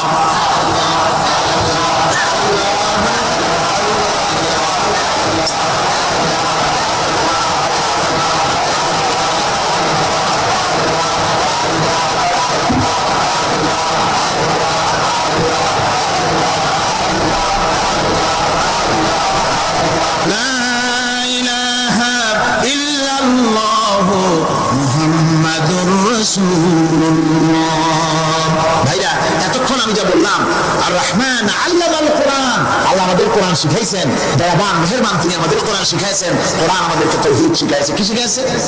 এতক্ষণ তাওহীদের কথা বললাম, এবার শিরকের কথা শুনতে হবে। তাওহীদ বোঝা যাবে না শিরক না জানলে, শিরক বোঝা যাবে না তাওহীদ না জানলে। দিন বোঝা যায় না রাত না বুঝলে, রাত বোঝা যায় না দিন না হলে, টক বোঝা যায় না মিষ্টি না হলে, মিষ্টি বোঝা যায় না টক বাতিটা না হলে। কথা বুঝতে পেরেছেন? একটার বিপরীত আর একটা, এটাকে বুঝতে হবে। সুতরাং শিরক এটা হচ্ছে আন্দাজ আর অনুমানের। শিরকের ভিত্তি আন্দাজ আর অনুমান। শিরকের ভিত্তি কি? এর কথা বলি আমার না, আমি কার কথা শোনাতেছি? আমি কি কিসসা কাহিনী শোনাচ্ছি? গাঁজাখুরি গল্প? আল্লাহ, আমার আল্লাহ পাক বলছেন, আলা ইন্না লিল্লাহি মান ফিস সামাওয়াতি ওয়া মান ফিল আরদ, জেনে রাখো আসমানের বাসিন্দা হোক আর জমিনের বাসিন্দা হোক, সব হচ্ছে আল্লাহর মালিকানাধীন। কার মালিকানাধীন? ওয়া মা يتبع الذين يدعون من دون الله শুরাকা, যারা আল্লাহকে ছাড়া মন গড়া শরীকদারকে ডাকে, আল্লাহর বাদ দিয়া অন্য শরীকদের যারা ডাকে, তারা এইটা ডাকে কিভাবে?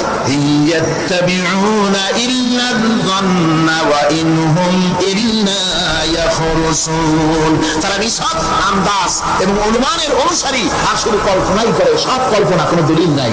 মাজারে গিয়া কিছু চাওয়া, এর কি কোনো দলিল আছে? রাসূলুল্লাহ এরকম করেছেন, সাহাবায়ে কেরাম এরকম করেছেন? আগরবাতি দেওয়া, মোমবাতি দেওয়া, চাদর দেওয়া, এগুলো রাসূলুল্লাহ করেছেন না সাহাবায়ে কেরাম করেছেন? এগুলি সব আন্দাজ এবং অনুমানের উপরে করা। শিরক হচ্ছে অন্ধ অনুকরণের পরিণতি। ওই দেখছি মা বাপ করেছে, মুরব্বীরা করেছে, তাই করে। আল্লাহ পাক বলছেন, যদি তাদের জিজ্ঞেস করে সব কাজ করো, কেন তারা? রব্বুল আলামিন বলেন, হাউলাই মা ইয়াবুদুনা ইল্লা কামা ইয়াবুদু আবাউহুম মিন ক্বাবল। হে নবী, এরা সেই মিথ্যা খোদাদের ইবাদত করে। কেন করে? প্রশ্ন করা হলে তারা এই জন্যই করে যে তাদের বাপ দাদারই করতে দেখেছে, তাই বাপ দাদাদের অনুসরণ তারা করে, অনুকরণ করে, আন্দাজের উপরে, অনুমানের উপরে, তাদের কাছে কোনো দলিল নাই। এই শিরক থেকে ফিরে থাকার জন্য সূরা লোকমানের মধ্যে দেখুন, হযরত লোকমান তিনি তার সন্তানকে ডেকে বলছেন, ইয়া বুনাইয়া ইয ক্বালা লুকমানু লিবনিহি ওয়া হুয়া ইয়াইদুহু ইয়া বুনাইয়া লা তুশরিক বিল্লাহ ইন্নাশ শিরকা লাযুলমুন আযীম। ইয়া বুনাইয়া, হে আমার নান্না মুন্না লাগলা, হে আমার কলিজার টুকরা সন্তান, ইয়া বুনাইয়া লা তুশরিক বিল্লাহ, খবরদার আল্লাহর সাথে শরীক স্থাপন করো না। ইন্নাশ শিরকা লাযুলমুন আযীম, শিরক হচ্ছে মস্ত বড় অপরাধ। যারা শিরক করে তারা অপমানিতের শেষ পর্যায়ে চলে যায়, তারা অপমানিত হয়। কিরকম? ওয়ামান ইউশরিক বিল্লাহি ফাকান্নামা খাররা মিনাস সামাই ফাতাখতাফুহু আত-তায়রু আও তাহবি বিহি রিহু ফি মাকানিন সাহির। আল্লাহর সাথে যারা শিরক করে সে যেন আকাশ থেকে পড়ে গেল। কার কথা এটা? যে ব্যক্তি শিরক করলো সে যেন আকাশ থেকে পড়ে গেল, আর পাখি যেন তাকে মহাশূন্য থেকে ছোঁ মেরে নিয়ে গেল, বাতাস যেন তাকে এক বিরাট প্রান্তরে নিয়ে বিন্দু বিন্দু করে ছিন্ন ভিন্ন করে দিল। তার মানে হলো আকাশ থেকে পড়ে যাওয়ার অর্থ হলো তাওহীদের অবস্থান থেকে সরে যাওয়া। পাখিতে ছোঁ মারার অর্থ হলো যখন সে শিরক করে তখন শয়তানের সে ফুটবল হয়ে যায়। শয়তানের কি হয়? শয়তানের ফুটবল হয়ে যায়। বাতাস উড়িয়ে নেওয়ার অর্থ হলো লালসা এবং নফসের প্রবৃত্তির ভিতরে লোকটি নিমজ্জিত হয়ে যায়। সুতরাং অপমান এবং লাঞ্ছনা পাওনা থাকে যারা শিরক করে তাদের জন্য। আল্লাহ শিরকের ব্যাপারে একটা দৃষ্টান্ত দিচ্ছেন। আল্লাহ পাক কোরআন শরীফে অনেক দৃষ্টান্ত দিয়েছেন। দৃষ্টান্ত দিলে লোকেরা বোঝে ভালো, ঠিক কিনা কোন? আল্লাহ পাক দৃষ্টান্ত দিচ্ছেন, ইয়া আইয়ুহান নাসু দুরিবা মাসালুন ফাসতাবিউ লাহু ইন্নাল্লাযীনা তাদউনা মিন দুনিল্লাহি লা ইয়াখলুকু যুবাবান ওয়া লাউ ইসতামাউ লাহু। আল্লাহ পাক বলেন, হে মানব সকল, আমি আল্লাহ একটা দৃষ্টান্ত দিতেছি, তোমরা শোনো। সুবহানাল্লাহ। আল্লাহ পাক বলছেন, আমি একটা দৃষ্টান্ত দেই, তোমরা শোনো। ফাসতাবিউ লাহু, কান পাতা ভালো করে শোনো আমার দৃষ্টান্তটা। আমি আল্লাহর বাদ দিয়ে যারা অন্যদেরকে ডাকে প্রয়োজন পুরাবার জন্য, সন্তান পাওয়ার জন্য, স্বাস্থ্য ভালো হওয়ার জন্য, ঋণ মুক্ত হওয়ার জন্য, ইবাদত করার নিয়ত নিয়ে আমারে বাদ দিয়ে তারা যারা ডাকে, যাদেরকে ডাকা হলো, ওরা তো মাছির মতো একটা প্রাণীও বানাইতে পারে না। সত্য একটা মাছিও বানাইতে পারে? জোরে বলেন, পারে? মাছির মতো প্রাণী বানানো তো দূরের কথা।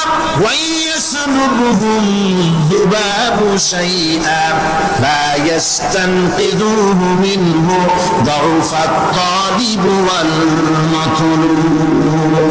ওই মাছি যদি তার কাছ থেকে কোনো জিনিস হরণ করে নিয়ে যায়, মাছির কাছ থেকে ওটা ফিরে রাখার ক্ষমতা তার নাই। ভর্তি বানানো হয় 10খানা হাত, 20খানা হাত, 40টা মাথা, সামনে ডাব আছে, চিড়া আছে, কলা আছে, মুড়ি আছে, কত খাবার। মাছিতে সব কিছু নিয়ে যায়, কুত্তায় দাঁড়ায় তুমি গায়ে পেশাবও করে দেয়।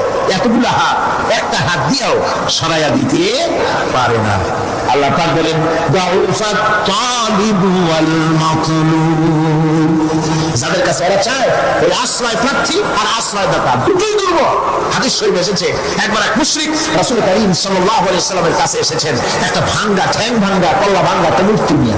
হুজুর বলছেন যে তোমার এই মূর্তিটার কল্লা ঠ্যাং ভাঙ্গা কেন? সে ব্যক্তি কইল যে হুজুর এটা হলো আমার খোদা, বিপদ আপদ থেকে বাঁচার জন্য সবসময় বলে রাখি, না জানি কোন সময় কোন বিপদে পড়ে যায়। পথে চলতে গিয়ে পেশাব আসলো, ভাবলাম খোদারে নিয়ে এই কাম করুন, তারা রাস্তার উপরে দাঁড় করায় রেখা এরপরে আমার কাজ সারলাম। এসে দেখি খোদাটার মাথা থেকে শুরু করে পা পর্যন্ত খালি ভিজা। ভাবলাম খোদার শরীর ভিজা, নিশ্চয়ই কোনো বরকতের পানি হবে না। কোলে তুলে নিয়ে সাফ আরম্ভ করলাম। সারতে গিয়ে টের পাইলাম যে গন্ধ লাগে টক টক। আশ্চর্য কথা, বরকতের পানি এরকমের ঝাঁঝালো গন্ধ, নাক ছিঁড়ে যাওয়ার মতো। বিষয়টা কিসের বরকত? এদিক ওদিক তাকায় দেখি দূরে একটা কুত্তা দাঁড়ানো আর তার নিচের থেকে পানি টপকাচ্ছে। তখন বুঝলাম কি বরকতের পানি। কয় হুজুর মেজাজটা খারাপ হয়ে গেল, খোদাটা ঠ্যাংনা না ধরিয়া ঠ্যাং ধরে বললাম তুই খোদা না হুদা? কুত্তার পেশাব দিয়ে নিজের বাঁচাইতে পারো না, আমার বাঁচাবি কেমনে? হুজুর জিজ্ঞেস করলেন আমার কাছে কেন এসেছো? মুশরিক ব্যক্তি বলছেন ইয়া রাসূলুল্লাহ, জীবনের ভুল বুঝতে পেরেছি, আমি এখন তাওহীদের শরবত পান করতে এসেছি। নবীজি বললেন পড়ো লা ইলাহা ইল্লাল্লাহু মুহাম্মাদুর রাসূলুল্লাহ। আল্লাহ পাক কি সুন্দর করে বুঝাচ্ছেন, আমি ছাড়া কারো কোনো ক্ষমতা নাই।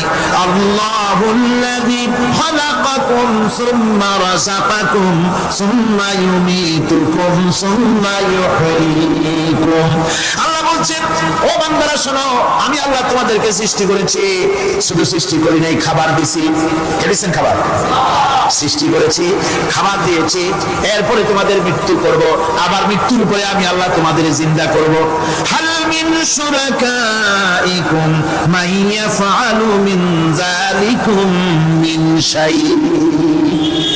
তোমরা তাদের পূজা করো, তোমরা তাদের ইবাদত করো, আমি আল্লাহ ছাড়া আমি যে সব কাজ করি এই সব কাজ তোমাদের ওই সব দেবদেবতারা করতে পারে? আল্লাহ বলেন পারে না। সুবহানাহু ওয়া তাআলা আম্মা ইউশরিকুন। তিনি পবিত্র পবিত্র পবিত্র, তারা যে সমস্ত কথা বলে আর আল্লাহর সাথে যে সমস্ত জিনিস দিয়ে শরীক স্থাপন করে তার থেকে আল্লাহ মহান পবিত্র। আল্লাহ পাক বলেন দেখো আমার কত ক্ষমতা, চিন্তা করো। কুল আরাইতুম ইন আখাযাল্লাহু সামআকুম ওয়া আবসারাকুম ওয়া খাতামা আলা কুলুবিকুম মান ইলাহুন গায়রুল্লাহি ইয়াতিকুম বিহি। আল্লাহ পাক বলেন নবী আপনি বলেন, বলে দিন আল্লাহ যদি, তোমরা কি কখনো এই কথা চিন্তা করে দেখেছো আল্লাহ যদি ইচ্ছে করেন তাহলে তোমাদের কানের শ্রবণ শক্তি আল্লাহ পাক বন্ধ করে দিতে পারেন, ইচ্ছে করলে তোমাদের চোখ দুটির দৃষ্টি শক্তি আল্লাহ পাক কেড়ে নিতে পারেন, ইচ্ছে করলে তোমার বিবেক বুদ্ধি সব লোপ পায়া পাগলে পরিণত করে দিতে পারেন। পারেন কিনা জোরে কোন? আল্লাহ পাক বলেন কখনই কি সব কথা চিন্তা করেছো? ইচ্ছে করলে আমি তোমার শ্রবণ শক্তি বন্ধ করে দিতে পারি, চোখের দৃষ্টি শক্তি, চোখের নূর কেড়ে নিতে পারি, বিবেক বুদ্ধি লোপ পাওয়া দিতে পারি। এরপরে এগুলি যদি আমি করি, মান ইলাহুন গায়রুল্লাহি ইয়াতিকুম বিহি, তাহলে আমি আল্লাহ ছাড়া মন কে আছে? আবার তোমার দৃষ্টি শক্তি ফিরায় দিতে পারে, আবার তোমার শ্রবণ শক্তি ফিরায় দিতে পারে, আবার তোমার বিবেক শক্তি ফিরায় দিতে পারে। আছে কি কেউ? আছে? আল্লাহ পাক বলেন আপনি বলেন আমার নিয়ামত খায় লাভলাভি করো, আমার নিয়ামত খাও, পানি খাও, মাছ খাও, গোশ খাও, যে পানি না হলে তোমাদের জীবন বাঁচে না। কুল আরাআইতুম ইন আসবাহা মাউকুম গাওরান ফামান ইয়াতিকুম বিমাইন মাইন। নবী বলে দিন সমুদ্রের পানি, দরিয়ার পানি, কুয়ার পানি, পাতালের পানি, সমস্ত পানি যদি আমি আল্লাহ শুকায় দেই, তাহলে এখন কোন খোদা তোমার আছে নতুন করে পানি আমদানি করে দিতে পারে? কি সুন্দর করে আল্লাহ বুঝাচ্ছেন, সুবহানাল্লাহ সুবহানাল্লাহ। আল্লাহ পাক আবার বলেন শোনো বান্দারা, ও নবী আপনি মানুষকে ভালো করে বুঝান। কুল আরাইতুম ইন জাআলাল্লাহু আলাইকুমুল লাইলা সারমাদান ইলা ইয়াউমিল কিয়ামাহ। ও নবী ভালো করে বুঝান, আমি যদি এই রাতটাকে টেনে কিয়ামত পর্যন্ত লম্বা করে দেই, এই রাত যদি আর সকাল না হয়, মান ইলাহুন গায়রুল্লাহি ইয়াতিকুম বিদিয়া, আমি আল্লাহ ছাড়া কে আছে? রাতের অন্ধকার দূর করে দিয়ে সূর্যের আলো এনে দিতে পারে? আছে কে? আফালা তাসমাউন, তোমরা শুনতে পাও না? কান নাই? আল্লাহ পাক বলছেন শুনতে পাও না? ইচ্ছে করলে আমি তা করতে পারি। শুধু তাই নয়, কুল আরাইতুম ইন জাআলাল্লাহু আলাইকুমুন নাহারা সারমাদান ইলা ইয়াউমিল কিয়ামাহ, আমি যদি ইচ্ছে করি দিনটাকে টেনে নিয়ে কিয়ামত পর্যন্ত লম্বা করে দিতে পারি। মান ইলাহুন গায়রুল্লাহি ইয়াতিকুম বিলাইলিন তাসকুনুনা ফীহি আফালা তুবসিরুন। তাহলে আমি আল্লাহ ছাড়া কোন শক্তি এমন আছে যে দিনের এই আলোর ঝলকানি দূর করে দিয়ে রাতের পর্দা এনে তোমার জন্য শান্তির ঘুম এনে দিতে পারে, শান্তিপূর্ণ পরিবেশ সৃষ্টি করে দিতে পারে? কে আছে আমি আল্লাহ ছাড়া? তোমরা কি দেখতে পাও না? শুনতে পাও না? কান নাই? চোখ নাই? আল্লাহ পাক এভাবে করে মানুষকে সুন্দর করে শিরক থেকে বাঁচার জন্য বলছেন সমস্ত ক্ষমতা হচ্ছে আমি আল্লাহর। সমস্ত ক্ষমতা কার? আল্লাহ পাক বলেন এই শিরক যদি ছেড়ে না দাও, আমি ছাড়া অন্য কারো কাছে যদি সন্তান কামনা করো, স্বাস্থ্য কামনা করো, মুক্তির কামনা করো, জেনে রাখো কুল তামাত্তাউ ফাইন্না মাসীরাকুম ইলান নার। আল্লাহ পাক বলেন ওদের বলে দেন ফুর্তি করো, খাও, জনমের মতো লুটে ফুটে খাও, এরপরে জায়গা হবে জাহান্নাম। জায়গা হবে কোথায়? শিরক যারা করে তাদের জায়গা হবে জাহান্নাম। আল্লাহ বলে দিয়েছেন ইন্নাহু মান ইউশরিক বিল্লাহি ফাকাদ হারামাল্লাহু আলাইহিল জান্নাহ ওয়া মাওয়াহুন নার। যে ব্যক্তি শিরক করবে তার জন্য আল্লাহ পাক জান্নাতকে হারাম করে দিবেন। সফল হয়ে গেছে এই হাফেজদের যারা লজিং রেখেছে, সফল হয়ে গেছে এই হাফেজরা। দিনের যত শহীদ এর ভিতরে সবচেয়ে বেশি শহীদ হয়েছে কোরআনের হাফেজ। আল্লাহু আকবার। রিদ্দার যুদ্ধে শহীদ হয়েছে বেশি, ইয়ামামার যুদ্ধে শহীদ হয়েছে বেশি, ভণ্ড নবী মুসাইলামাতুল কাজ্জাবের বিরুদ্ধে আন্দোলন করে সবচেয়ে বেশি শহীদ হয়েছে কোরআনের হাফেজ। আমি বলতে চাচ্ছি নবীজি কোরআনের হাফেজ, দিনের বিপ্লবী নেতা। গায়ের খলিফা কোরআনের হাফেজ, দিনের বিপ্লবী নেতা। ইমামার যুদ্ধে বেশি হাফেজ, কোরআনের বিপ্লবী কর্মী। আজও যারা কোরআনের হাফেজ হিসাবে স্বীকৃতি পেল, এরা হবে ইসলামী বিপ্লবের নেতা এবং কর্মী, ঠিক কিনা? ওয়াজআলনা লিল মুত্তাকিনা ইমামা, ওয়াজআলনা লিল মুত্তাকিনা ইমামা। সফল হয়ে গেছে বাপ মা, সফল হয়ে গেছে দাদা দাদি, সফল হয়ে গেছে নানা নানি, সফল হয়ে গেছে মাদ্রাসার ওস্তাদ, সফল হয়ে গেছে লজিংয়ের ওই বান্দি, সফল হয়ে গেছে। আপনার খবর কিটা? কি করে আপনার ছেলে? কি পুরা রমজান গেছে আলিফা উল্টে দেখে নাই, পুরা জিন্দিগি পার হয়ে গেছে, কান্দে কান্দোকা আগে শিখছিলাম গেছে কই, গেছে কই। ইউহিব্বুনাল আজিলা ওয়া তাদারুনাল আখিরা। দুনিয়া ভালোবাসছো, আখিরাত আর গায়ে লাগাও নাই। আখিরাত গায়ে লাগাইলে কোরআনের আয়াত ভুলতা না, আখিরাত গায়ে লাগাইলে দিনের জন্য এত পালায় পাগল হয়ে যাইতা না, পরকালের ভাবনাটাও নিতা, সন্তানটার দিনের ট্রেনিং দিতা। ওয়ায়ুআল্লিমাহুল কিতাবা ইযা আকালা। রাসূল বলছেন বুদ্ধি শুদ্ধি যখন হয়েছে তখন কোরআন দিয়ে শিক্ষা শুরু করো। সুবহানাল্লাহ। কোন কি দিয়া? আমরা শুরু করছি একদম বাকদুম ঘোরার ডিম, সওয়াব আর সওয়াব আরো সওয়াব। এরপরে বসছে অফিসে ফাইল ঠেকায়, এরপরে তো রডের কত মারবে, হ্যাঁ, এরপরে তো কমিশন, এমপি সাহেবের 30% দিশনি। শুনছেন না? বাণিজ্যের সব জায়গায় আছে। একজন হাফেজ পাবেন নাই বাণিজ্যের সাথে, একজন হাফেজ পাবেন নাই চাঁদার সাথে, একজন হাফেজ পাবেন নাই হারামের সাথে, একজন হাফেজ পাবেন না এই সমস্ত অপকর্মের সাথে, একজন হাফেজ পাবেন না যে তার বাপরে ছেড়ে মায়ের ছেড়ে বৃদ্ধাশ্রমে পাঠাইছে। বৃদ্ধাশ্রম যশোরে আসেনি, আসেনি?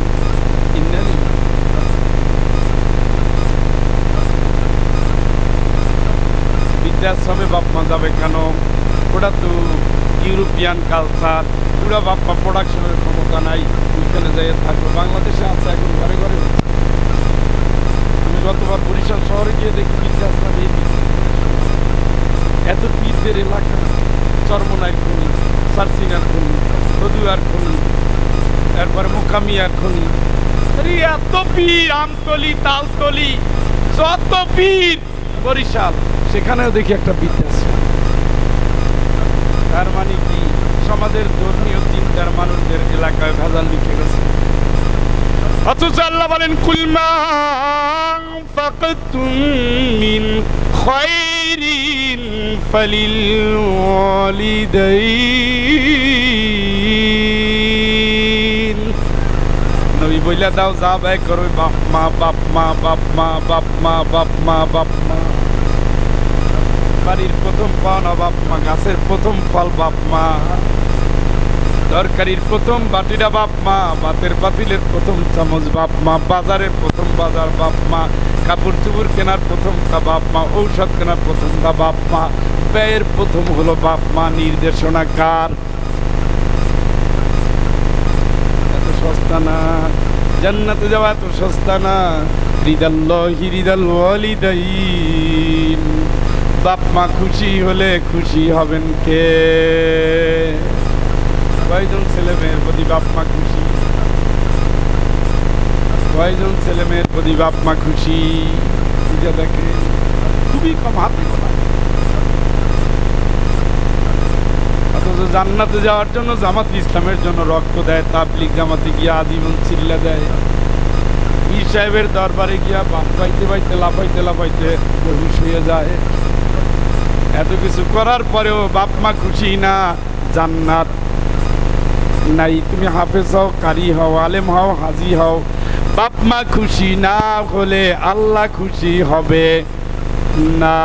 বাপ মা খুশি হয় না, বিয়ার পরে বউ করেন, বউ বউ যার সাথে জান্নাতে থাকবেন, যার সাথে জান্নাতে থাকবেন সেই বউর গুণ মুসলিমাতিন মুমিনাতিন কানিতাতিন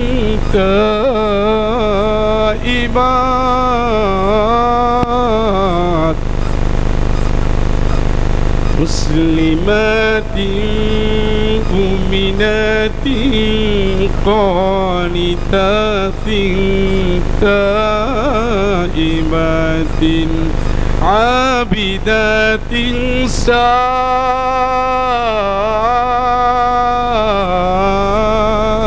সাইহাত। জোরে একবার বলেন আল্লাহু আকবার।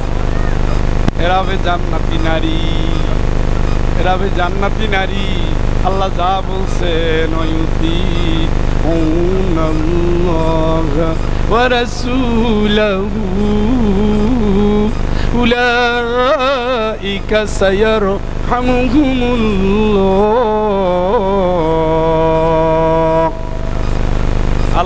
আল্লাহর গোলামির কথা আসলে, রাসূলের আদর্শের বক্তব্য আসলে কোনো নারী নিজের স্বাধীনভাবে কাজ করতে পারবে না।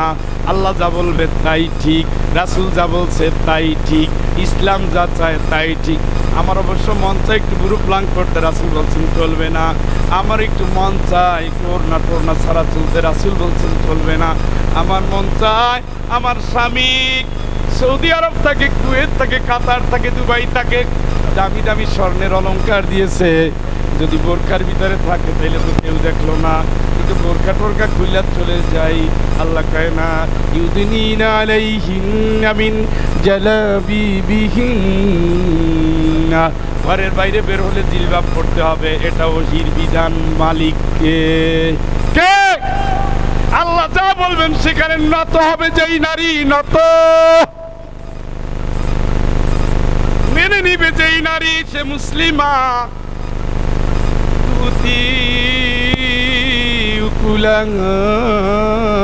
কুল্লা হিনিন বিইذনি রাব্বিহা।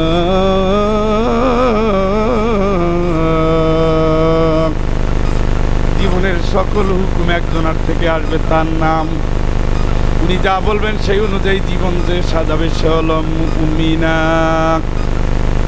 সেই মুমিনা নারী, সেই মুসলিমা নারী পনিতা, সে হবে বিনয়ী নারী, বিনয়ী নারী, বিনয়ী নারী। কথায় কথায় স্বামীরে তুই একটা দিলে মুই একটা দিল, এই জাতীয় ভালোবাসার কোনো সুযোগ আসেনি। কথা বলেন না কেন? আল্লাহ রাসূল বলছেন, আমি যদি কাউকে বলতাম সেজদা করো আল্লাহর পরে, কাউকে যদি বলতাম সেজদা করো, তাইলে প্রত্যেক নারীকে বলতাম তার স্বামীকে সেজদা করার জন্য। এত বড় সম্মান দিয়েছেন আল্লাহর রাসূল।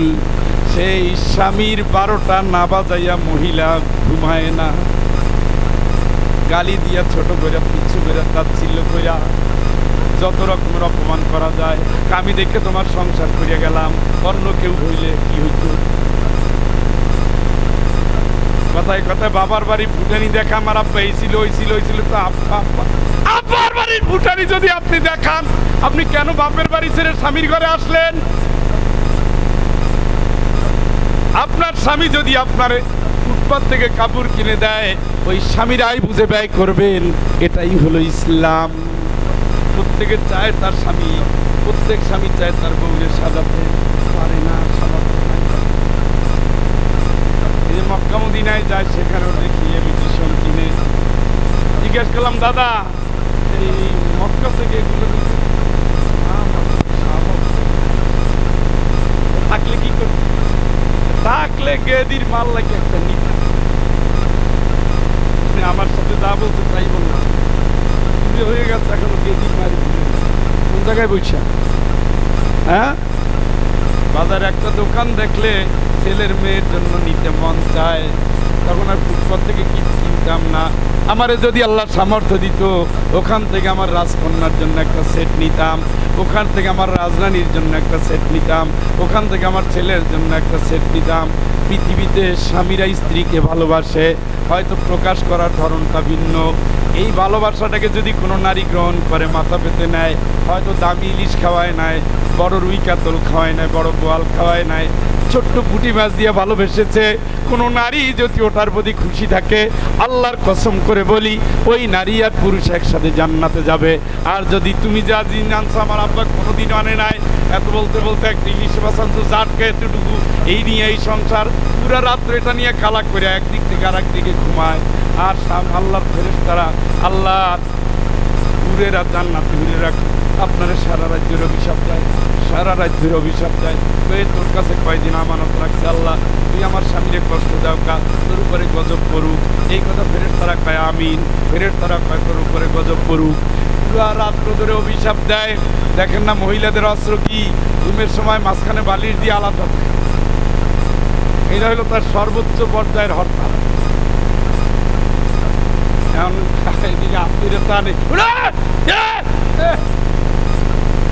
আপনার সারা রাত ধরে গজব, আপনি আম্মা জানেন না।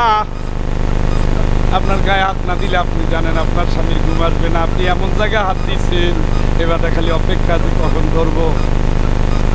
মাঝখান থেকে যত মনের যন্ত্রণা, এই যন্ত্রণাটা আপনার অভিশাপ হয়ে যাবে। আর জান্নাতের হুরেরা গালি দিবে, আপনার হুর হওয়া বন্ধ হয়ে যাবে, আপনার জান্নাতটা বন্ধ হয়ে যাবে শুধু রাত্রে। স্বামীকে আল্লাহ এমন অধিকার দিয়েছেন, রাসূল বলেছেন যদি চুলায় দুধ উতলাইয়া ওঠে, আর যদি স্বামী ডাক দেয় স্ত্রী রে আসো, ওখানে কোনো অজুহাত চলবে না। কথা কি বুঝেননি?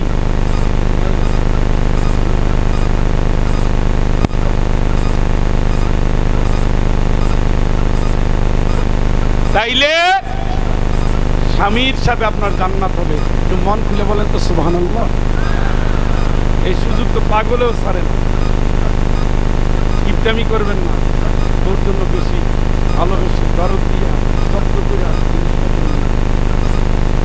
তেল লাগলে তেল আনবে। তো তুমি তো খাও না, সাবান নাই তুমি তো খাও, তেল নাই তুমি তো খাও। ভাই খরপোশ দাও ওয়াজিব, তেল সাবান এগুলো দিবেন, এগুলো ওয়াজিবের মধ্যে আছে। ওয়াজিব আপনি স্বেচ্ছায় পালন করতে হয়, নফল হলো বাধ্য করতে হয়। এই রাখ বাটা, 2টা রোজা রাখ, শাওয়ালের রোজা রাখ। এটা না রাখলে পাপ নাই। না রাখলে কি কথা কয় না, না রাখলে কি পাপ নাই, কিন্তু আপনার বেতের পড়া লাগবেই, বেতের পড়া লাগবেই। ওটা নফল না, ওটা সুন্নাত না, ওটা কি ওয়াজিব। বউর খরপর দেওয়া কি ওয়াজিব। আপনি যে প্রতিদিন বাজারে যাচ্ছেন, যাওয়ার আগে ড্রেসিং টেবিলের কাছে গিয়ে দেখছেন এইবারে ঠোঁট গেল একবার খাদ্য বিদ্যা খাইবার গিরি কত হয়ে গেছে, হ্যাঁ, এর ঠোঁট যদি কোনো গালে লাগে এ গাল একেবারে আশ্রয় মাত্রায় একাকার হবে। আপনার হাতে 20 টাকার একটা কিছু জোটে না, একটু ঠোঁটে লাগাই, আরে কি একটু লাগাইছেন না, আটটা তো আল্লাহর কাছে আপনার পক্ষে দাঁড়াই না। রাসূল বলেছে পরিবারের জন্য যে ব্যয় করে এটা হলো উত্তম সাদাকা। সুবহানাল্লাহ খান। গরিবরে দান করতেন, এরে করতেন, ওর করতেন, আর বউর জন্য একটা জিনিস কিনে বউকে হাতে দিতেছেন, দুনিয়ার সবচেয়ে বড় দানটা বউর কাছে দিয়েছে। ইসলাম সম্পর্কটা কত সুন্দর করছে। দেখে গাল ফাইটটা মোটামুটি বাংলাদেশ, ইন্ডিয়া, পাকিস্তানের মাপ ম্যাপ মানচিত্র হয়ে গেছে। উনি এখন অপেক্ষা আছে হা করে বসে। কেন? কোল্ড ক্রিম বাইরে হচ্ছে বাজারে 1.5 মাস আগে, আপনি দেখুন না, নিয়ে যান নাই। মুসলমানের সংসার হবে সম্প্রীতি, মুসলমানের সংসার হবে ভালোবাসার, মুসলমানের সংসার হবে কোমলতা, মুসলমানের সংসার হবে দায়িত্বশীলের, মুসলমানের সংসার হবে জান্নাতের। খেঁচাখেঁচি, মারামারি, ধাক্কাধাক্কি, মিথ্যা, প্রবঞ্চনা, ধোঁকা, ধমকা, এগুলো মুসলমানের সংসার। সকালে উঠে দুইজনের স্বামী স্ত্রী শুরু করে, আজ তোর একদিন কে আমার একদিন। রাত্রিবেলায় আজ রাতে আল্লাহ আল্লাহ ভোর হওয়ার কিন্তু ঠান্ডা পড়ে যান। নারীরা তো অভিশাপ বেশি দেয়। কি করে? অভিশাপ বেশি দেয়। এই কোন অভিশাপ আল্লাহ কবুল করে ফেলবে? সারা রাত কান্দে কামাবে না, আপনার অভিশাপ লাগিয়ে গেছে। আল্লাহ ওটা তো অ্যাক্সিডেন্ট হয়ে মরে, রুট দিয়ে বাজার পার হয়ে গিয়ে কাম শেষ, লাগিয়ে গেছে। আমি একজন লোককে চিনতাম, এক নারীকে চিনি, ছেলেটা খুব ডান ফিরেছে, সেই নারীও নাই ছেলেও নাই। যতবার গায়ে হাত দিত ছেলে আল্লাহ আল্লাহ, ওর হাত পাও ধরে লাইগা মরে, আবার আবার মারতো, আবার আল্লাহ, ও যেন ভিক্ষা করে খায়। 2টা দেওয়া তার ঠোঁটে, আর উনি খুশিয়ে খালি মারতেন, মারে মার। একদিন আমি গ্রামের বাজারে গেছি, লাঠি বর দিয়া, যেই তাগড়া বডি ছিল শুকাইয়া হাঁটি এইভাবে মানে নড়ে দেখা যায়, লাঠি বর দিয়া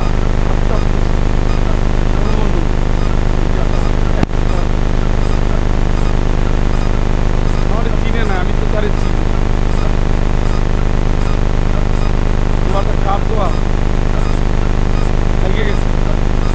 জিজ্ঞেস করলাম যা দোয়া করছেন সবই চলে, আমার খালি মারে দেখে বদয়া করছিলাম। আল্লাহ যে এই বদয়া শুনছে